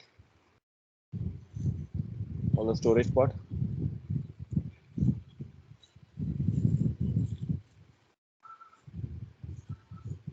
Sarthak, is everything all right with your nose? That's all good. Yeah, no, the way you're messing with your nose, I thought like something is wrong. No, everything is fine. Okay. So next week you guys are having different training, right? Okay. That would be on again developing side or what is it? They said CI/CD or something. Which one? CI/CD, continuous integration, continuous deployment. Yeah, yeah. Okay, okay, okay. Great. So long. So how long is this whole training going on for you guys? The boot camp? No idea there. Till next But week, they're I sending guess. invite. Till So next this week, is your. like Friday, Till, they will be, assigning some projects for everybody on the groups. And uh-huh. after that, we might be like working on that project, and we might have that pillar specific training, like on which team we are. On that basis, that training will be done. Okay, so this is like a general stuff which is coming to you guys. Yeah, right now, yeah. Okay. Yeah, the way they are taking up the platform and then the coding and then the platform and then again the pipeline and all the whole architecture stuff. So it feels like it's a general training and then you would be having a project specific one. So what project you guys normally? What do you think? What will be assigned to you? Manu, any idea? No, no idea regarding that. It will be, like No, we have not yet been told about that. Okay. Okay.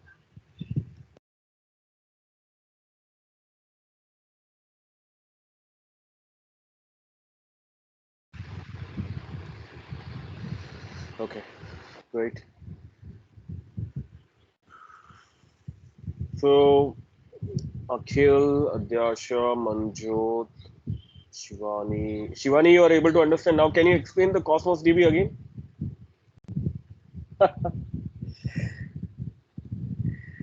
Okay. Let the Cosmos DB be assigned. Can you explain the ARM template?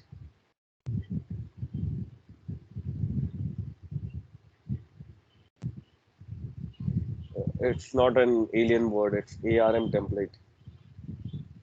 The way you are expressing, I thought like it's like what?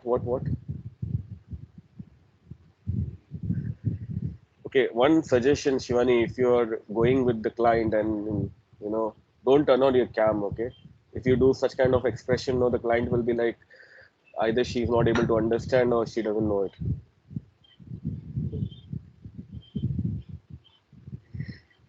If you are saying something, you're on mute. See again the expression. Yeah,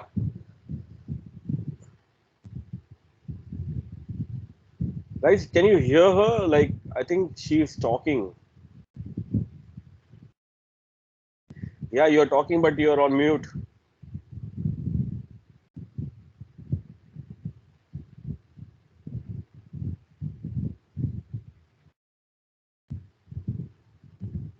Harsh, yeah, how are you?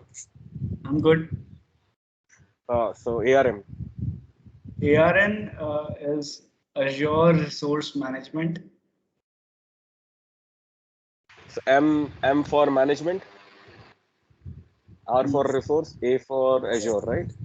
Yes. This is a new ABCD. Uh, just saw the document, that's all. So Azure Resource Manager. Yes. Yeah, it's manager rather than management. Okay. What is the use of this? For managing the resources. Awesome, awesome. I was expecting it.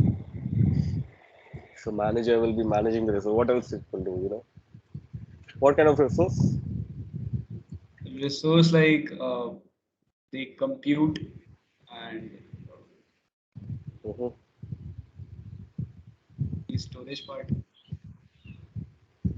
So you're giving the answer, or you're asking me that Dave, is it compute or is it storage? See, in this IT world or any world, no, confidence plays a very important role. So you should be confident whether you're wrong or right.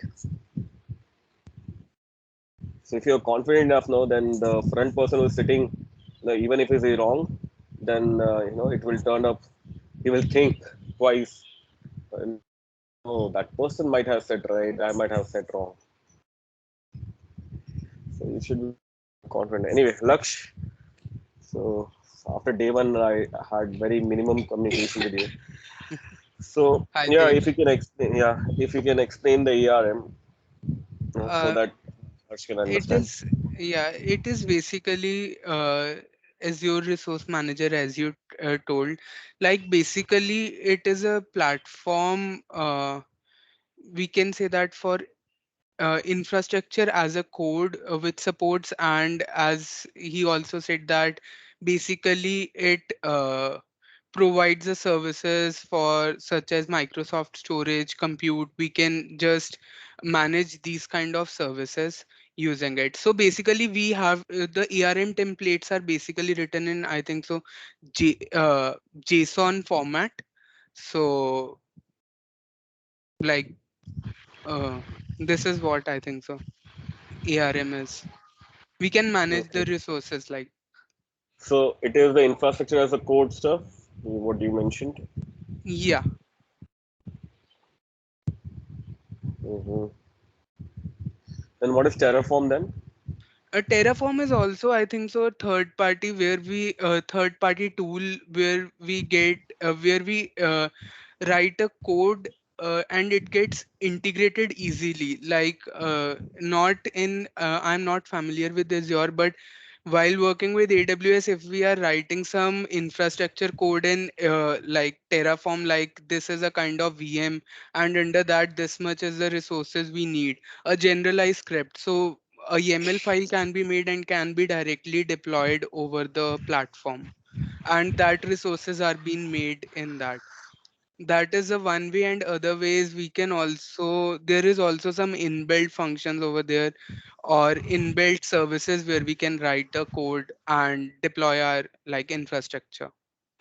So do you think that ARM and Terraform, they are having some kind of similarity on the infrastructure uh, part? uh, One like minute, Laksh, yeah. 1 minute. Guys, your camera, it's getting turned off. I can only see Bhanu, Abhyasha, and Abhishek. That's it. And Laksh. Where are the rest?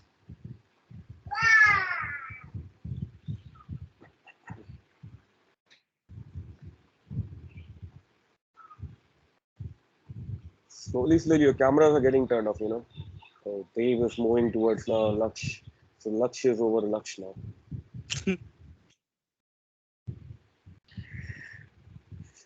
Yeah. Okay, Laksh, let's, take help of Kshitija also. Okay. Yeah. Why me? Why? I'm sending out the mails. I'm doing all the things by me. So, Oh, it's okay. So first of all, yeah, Kshitija, how are you? I'm good. Yeah. So let's have a very good answer for this. So you heard Laksh, right? Laksh has mentioned about ARM and Terraform. So do you think he is right? I do not have any experience with Azure, so I don't think I'm in a place to check whether he's right or wrong. But as much as I've heard him talking with my common sense, I think he is right. Laksh. So this is called as diplomatic answer, you know. Actually, I got some idea. Like, uh, there is a very minor difference there. What I just uh, feel like in between ARM and Terraform. Like Right. Terraform is, we can say that it is kind of very open source. On GitHub, we can find many things. People are just updating its scripts and many things are Correct. going on. But with ARM, we can't do anything because it's been licensed by Microsoft. Correct. Correct. Yeah. That's a very good observation. And that is the reason, I took up this example of Terraform when, we were discussing about ARM. Now there is one more new product called as Bicep. BICEP. Azure Bicep. Just check it on the Google, guys, or Google it. You will find it. So it is quite similar to your, Terraform. So Azure has come up with this new BICEP. Put Azure Bicep. Don't put Bicep. Okay, it will show up all those biceps. Then don't come and tell that Dave is trying to teach us something different, out of Azure. I don't know why they have given the name, but yeah, it's all about the build. So Bicep was come up, all of the build. So Terraform, whether you talk about ARM, Terraform, or this Bicep, they all are on the infrastructure as a code, or on the build part, how you build your infrastructure.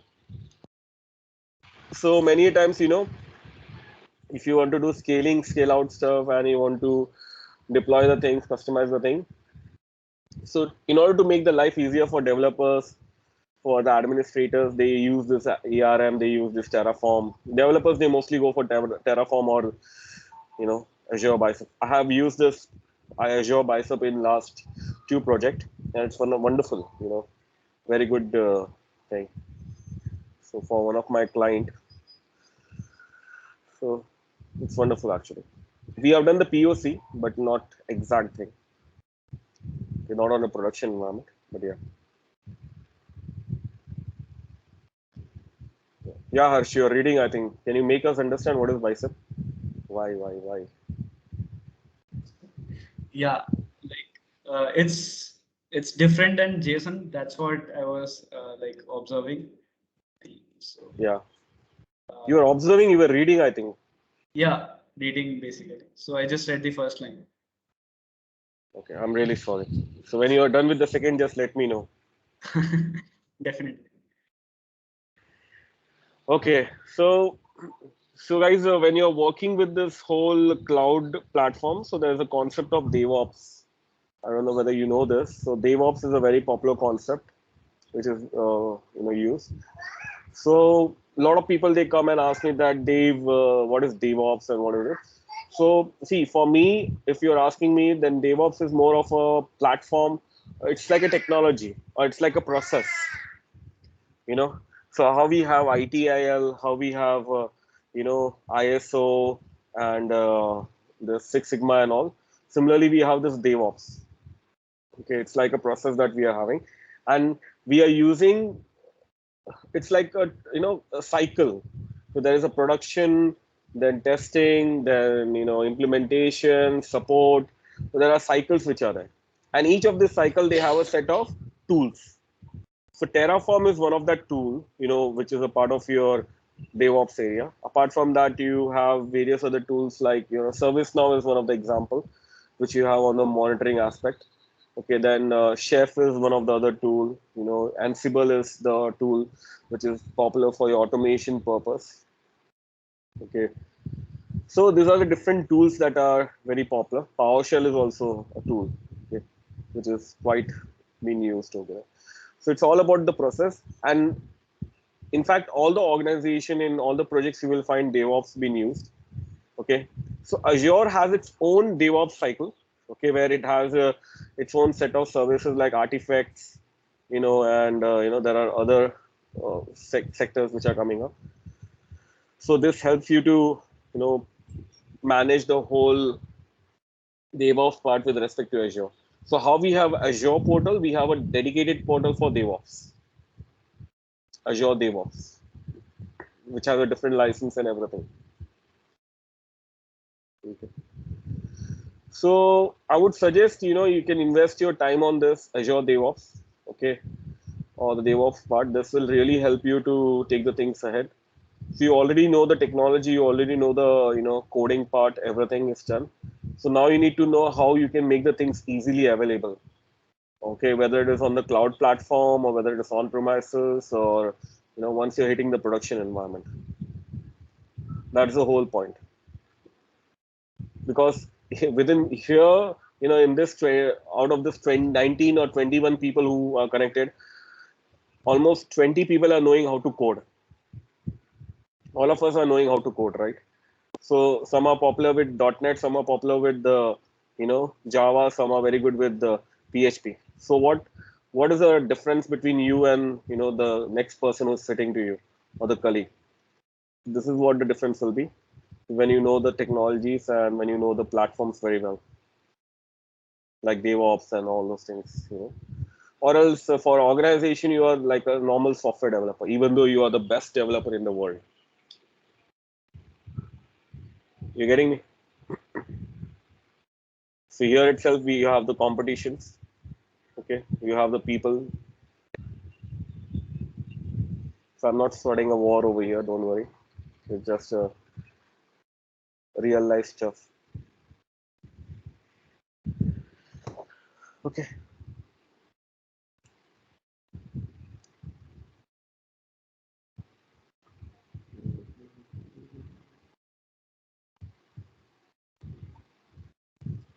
Kshitija, you have shared it with everyone, right?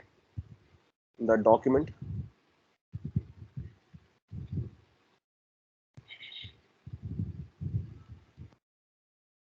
Yeah, I have. Okay. Okay. Thank you.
Okay, guys, you can turn off your cam. Okay, thank you.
Okay, so now let's talk about containers, guys. Okay, the next concept that we are going to deal with is a container.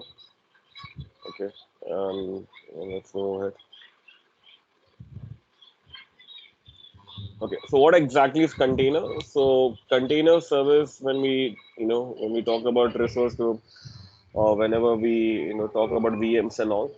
So container is like an isolated environment. It's more of a ready-made kind of thing. Okay, so where we are having the instances and everything running. Okay, and you are just uploading your data. You're uploading your application. You're running that. That's it. Nothing else. See, we are not working on any of the things in the background, installation, nothing. It's just an image, and then on that image, we are trying to deploy everything. Okay. So that's the container for you. So mostly people ask, what is the difference between a virtual machine and a container? So whenever you talk about a container is more of like as it has been mentioned, it's like an image. Okay, so it allows us to run application in a loosely, isolated environment. Okay. So what exactly is there in this container? It has a package, you know, which is present inside, and this package which is there inside the container, are the codes and all the dependencies required to run that application. So let's say if you want to run a .NET related or a kind of SQL related stuff. So on a normal VM, you need to create those whole dependency. You need to create the operating system. You need to get the platform first, and then configuration part, then the dependencies or the prerequisites, and then you would be able to run your application. Container is cutting down the things. Okay, it is providing you environment where all the dependencies are there, which you need to run that application. So now this particular package, which is a part of your container, is nothing but called as image. They are called as container image. So this unit, or sorry, this image is the one which we are using for for distributing the applications. Okay. So there's a concept called as software containerization. Okay.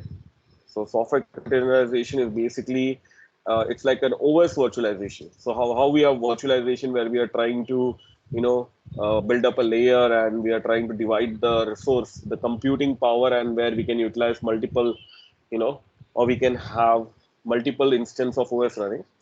So containers are more of like a software or OS virtualization, okay, where it is used to deploy and run containers, and where everything is done without using a virtual machine. So containers, they can run on physical hardware in the cloud. You can run it on VMs and across multiple OS platforms.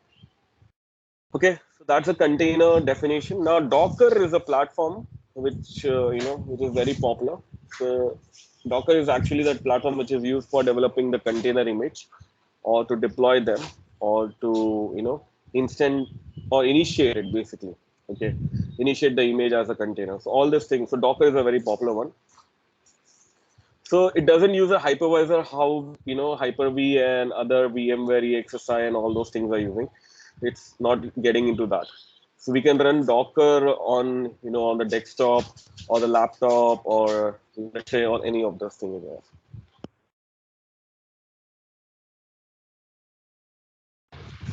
So we can use it on any of the so we can run the Docker on your desktop, on the laptop, or let's say in any developing or testing applications. If you want to do any kind of developing stuff, or you want to test an application, all those things. So there's a desktop version of Docker which is available, which is supporting Linux, Windows, and Mac OS, for the production systems. So you can use them. So it is also available for your server environment. Okay. So for Windows Server 2016, Linux, and whatever version. So it is available over there. Now there's a term called as Docker engine, which is very popular. So it consists of various components which are there. So there are several components which are configured as a client server implementation. Okay. So it's like we have this whole client server architecture, okay, in which the client is communicating with the server using the APIs, and then the whole process is happening.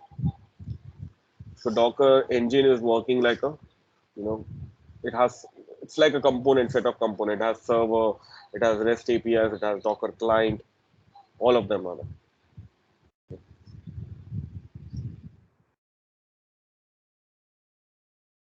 So how exactly this Docker image is working? So if we talk about image part, how exactly is in it? So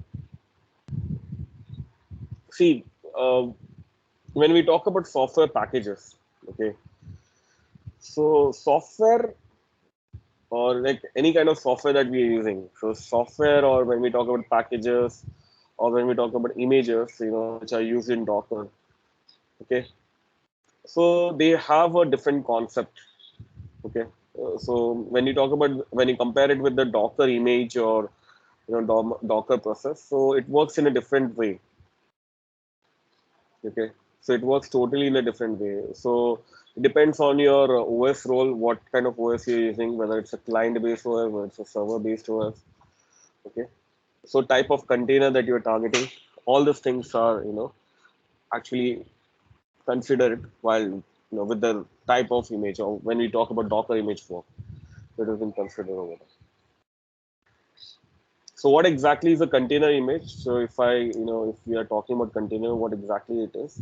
So container image is basically like a portable package. So this package contains software, and it's this image that when we are running becomes a container. So it has all the instances within the memory, and it's available in the image itself. So once we have built the image, okay, the image cannot be changed. Okay, so using Docker or whatever technology, we can build it, and once it is built, we cannot change it.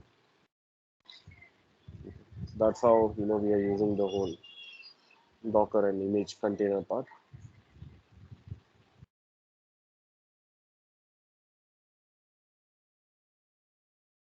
I'm sharing you some links. You can refer it for your Docker file or Docker area.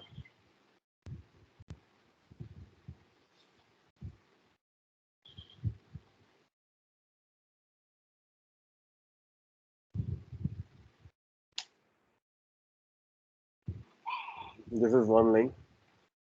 Then these are the set of commands which are there for your Docker engine. Okay. So if you are building and managing any image, so we can use Docker CLI. Okay. Because these images which are there, the Docker images, they are all large files. Okay. So they are actually getting stored in the PC, and then we need tools to manage this file.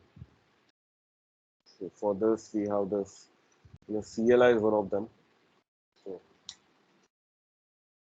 this is another one that you can use.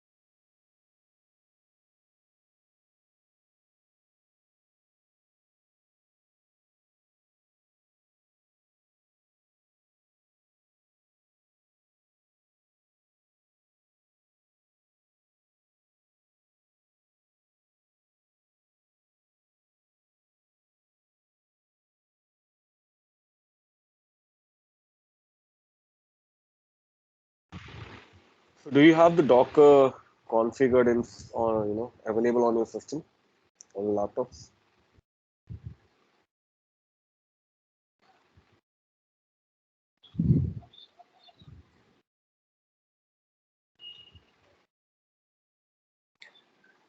Guys, do you have the Dockers available on your system?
So guys, do you have the Docker on your system? If not, then we need to install Docker. No, it's not So, there. okay, let's configure then. So I'm sharing your walkthrough again. Okay.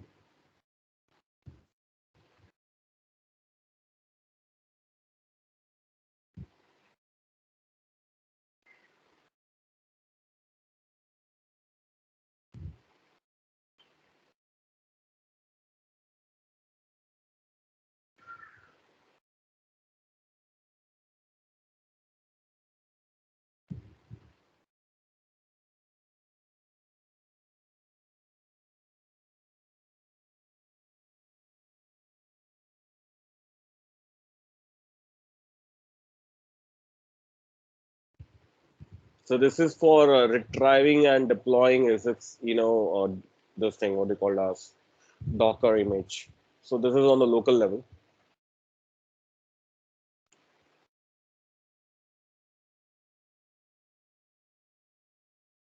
What's her name? Shitija.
Shitija, I have shared with you.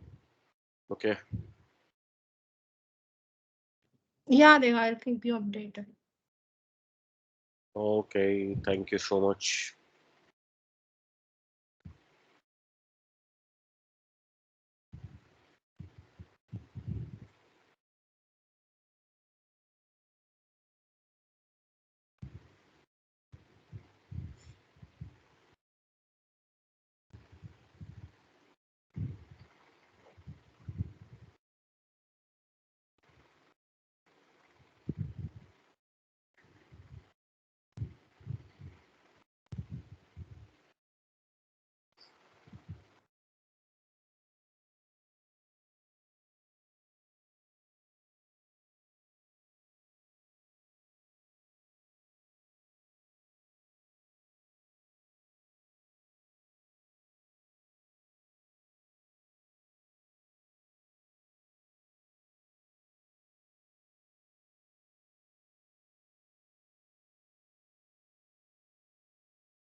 Sorry, I was talking on mute.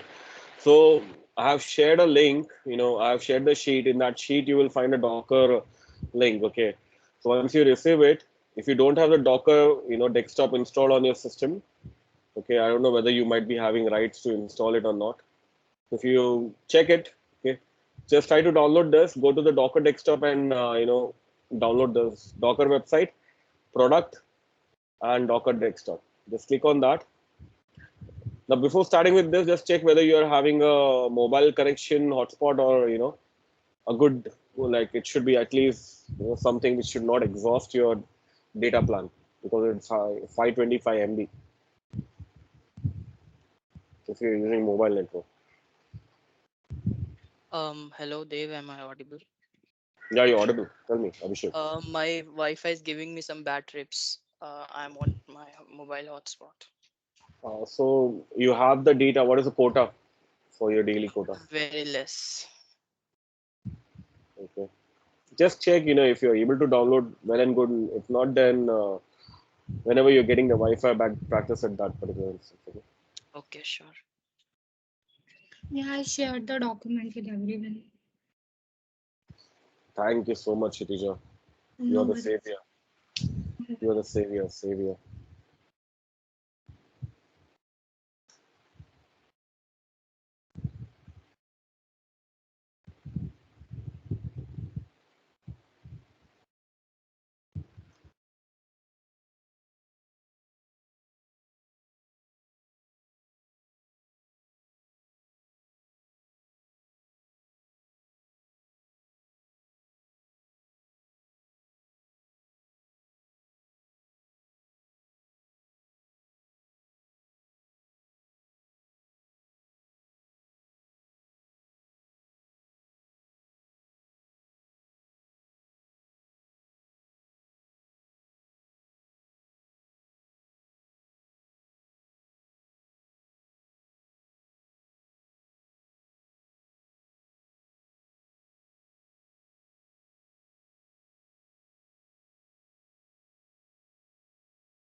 So, guys, just I'm moving away from my laptop. Okay, just give me 1 minute. Okay.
Bottas ahead.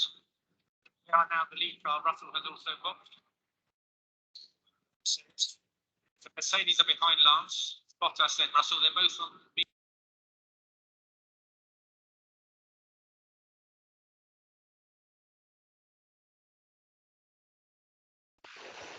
What happened, guys? Sarthak.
Guys, just check with your systems. I don't know whether you have the rights to install it. I doubt you might be having the No, we rights. don't.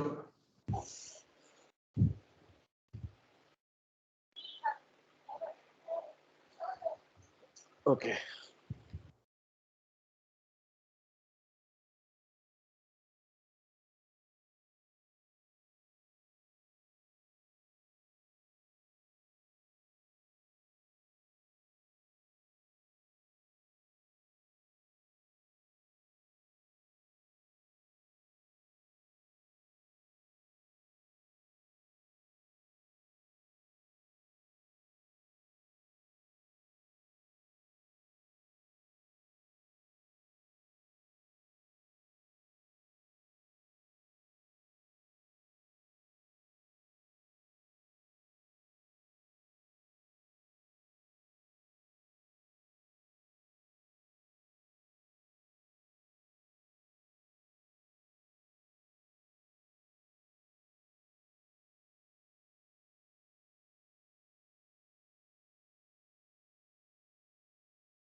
All right. So guys, what we'll do is let's revive the thing and let's call it for the day. I think it will take a lot of time. Okay. So yeah, let's take a final attendance.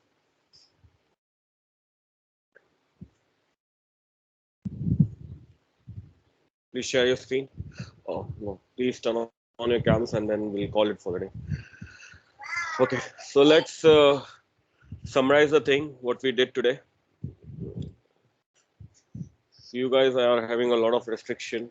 I don't know how you're going to do your labs. That's really not happening. Okay. You got your personal laptops, right? All of you.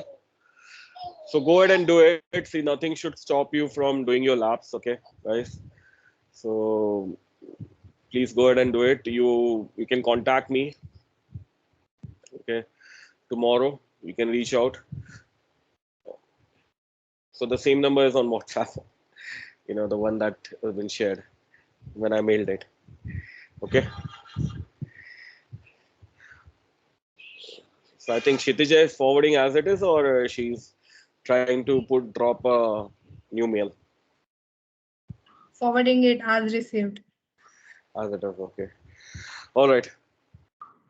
So yes, anyone who wants to recall it, next 5 minutes. Let's go ahead.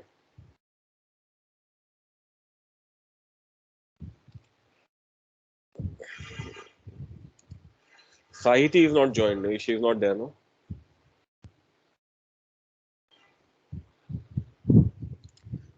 No, she's not there. Abhishek Mandal, he is not back. No, even he's not back. So how come it's showing 22? So me and I think there's a organizer named Preeti Gupta. Okay, so we both are there, and excluding us, it would be 20, right? Your count will be 20. 22 actually. We are 22. You guys are 22, but if we are excluding now, including us, it is 22. So it should be 24. Right. Okay, no problem. Yes, Abhishek Anand, if you can summarize it, then let's call it for a day.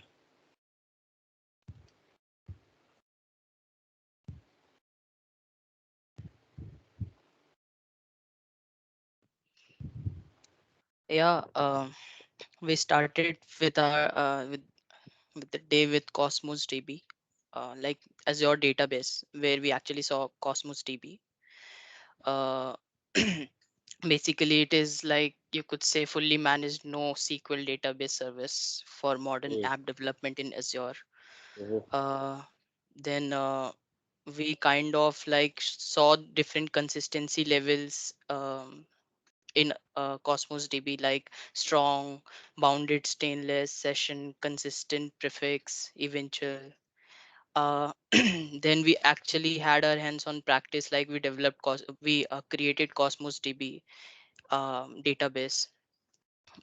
Like actually we couldn't, you did. uh, Mm. then we saw like studied about VMs, like provisioning VMs in Azure. Regarding that, we saw that what are the checklists, like prerequisites before creating VM in Azure, like network configuration, VNet, uh, VM name, location, size, pricing model, storage, operating system. Then while creating VM, we saw like generations, like in the image, while selecting the image, we saw generation like Gen 1, Gen 2. What does it mean? So Gen 1 was like environment supporting both 32-bit and 64-bit, and Gen 2 was only 32-bit supporting. So we created VM also. We ran it on our systems. Then later we saw ARM, that is Azure Resource Manager. We saw the differences between Terraform and ARM. Then we again came to know about biceps, that is your biceps, the My biceps, substitute, right? yeah, substitute for JSONs. Uh, then yeah, then later we studied container, Azure container, Docker. what is container, what is Azure container, how it helps to deploy container in Azure platform. Template. ARM templates, yeah, I told about it. Yeah. Okay. Yeah. Yeah, that's it for the day. That's it. Great. That was good one. So normally I don't ask people to summarize because I think so the participants they will try to skip the things in order to finish it early. But Abhishek, you have done a job. Good job. Awesome. Thank you. All right, guys. So I don't know what to say about this lab part. So lab has a lot of restrictions for you guys. So don't stay with the official one. Try to get down on this personal laptop. On Azure front, try to create this account, and also whatever walkthrough I have shared. You already have the laptops. Start doing it. And if you have any challenge, connect it.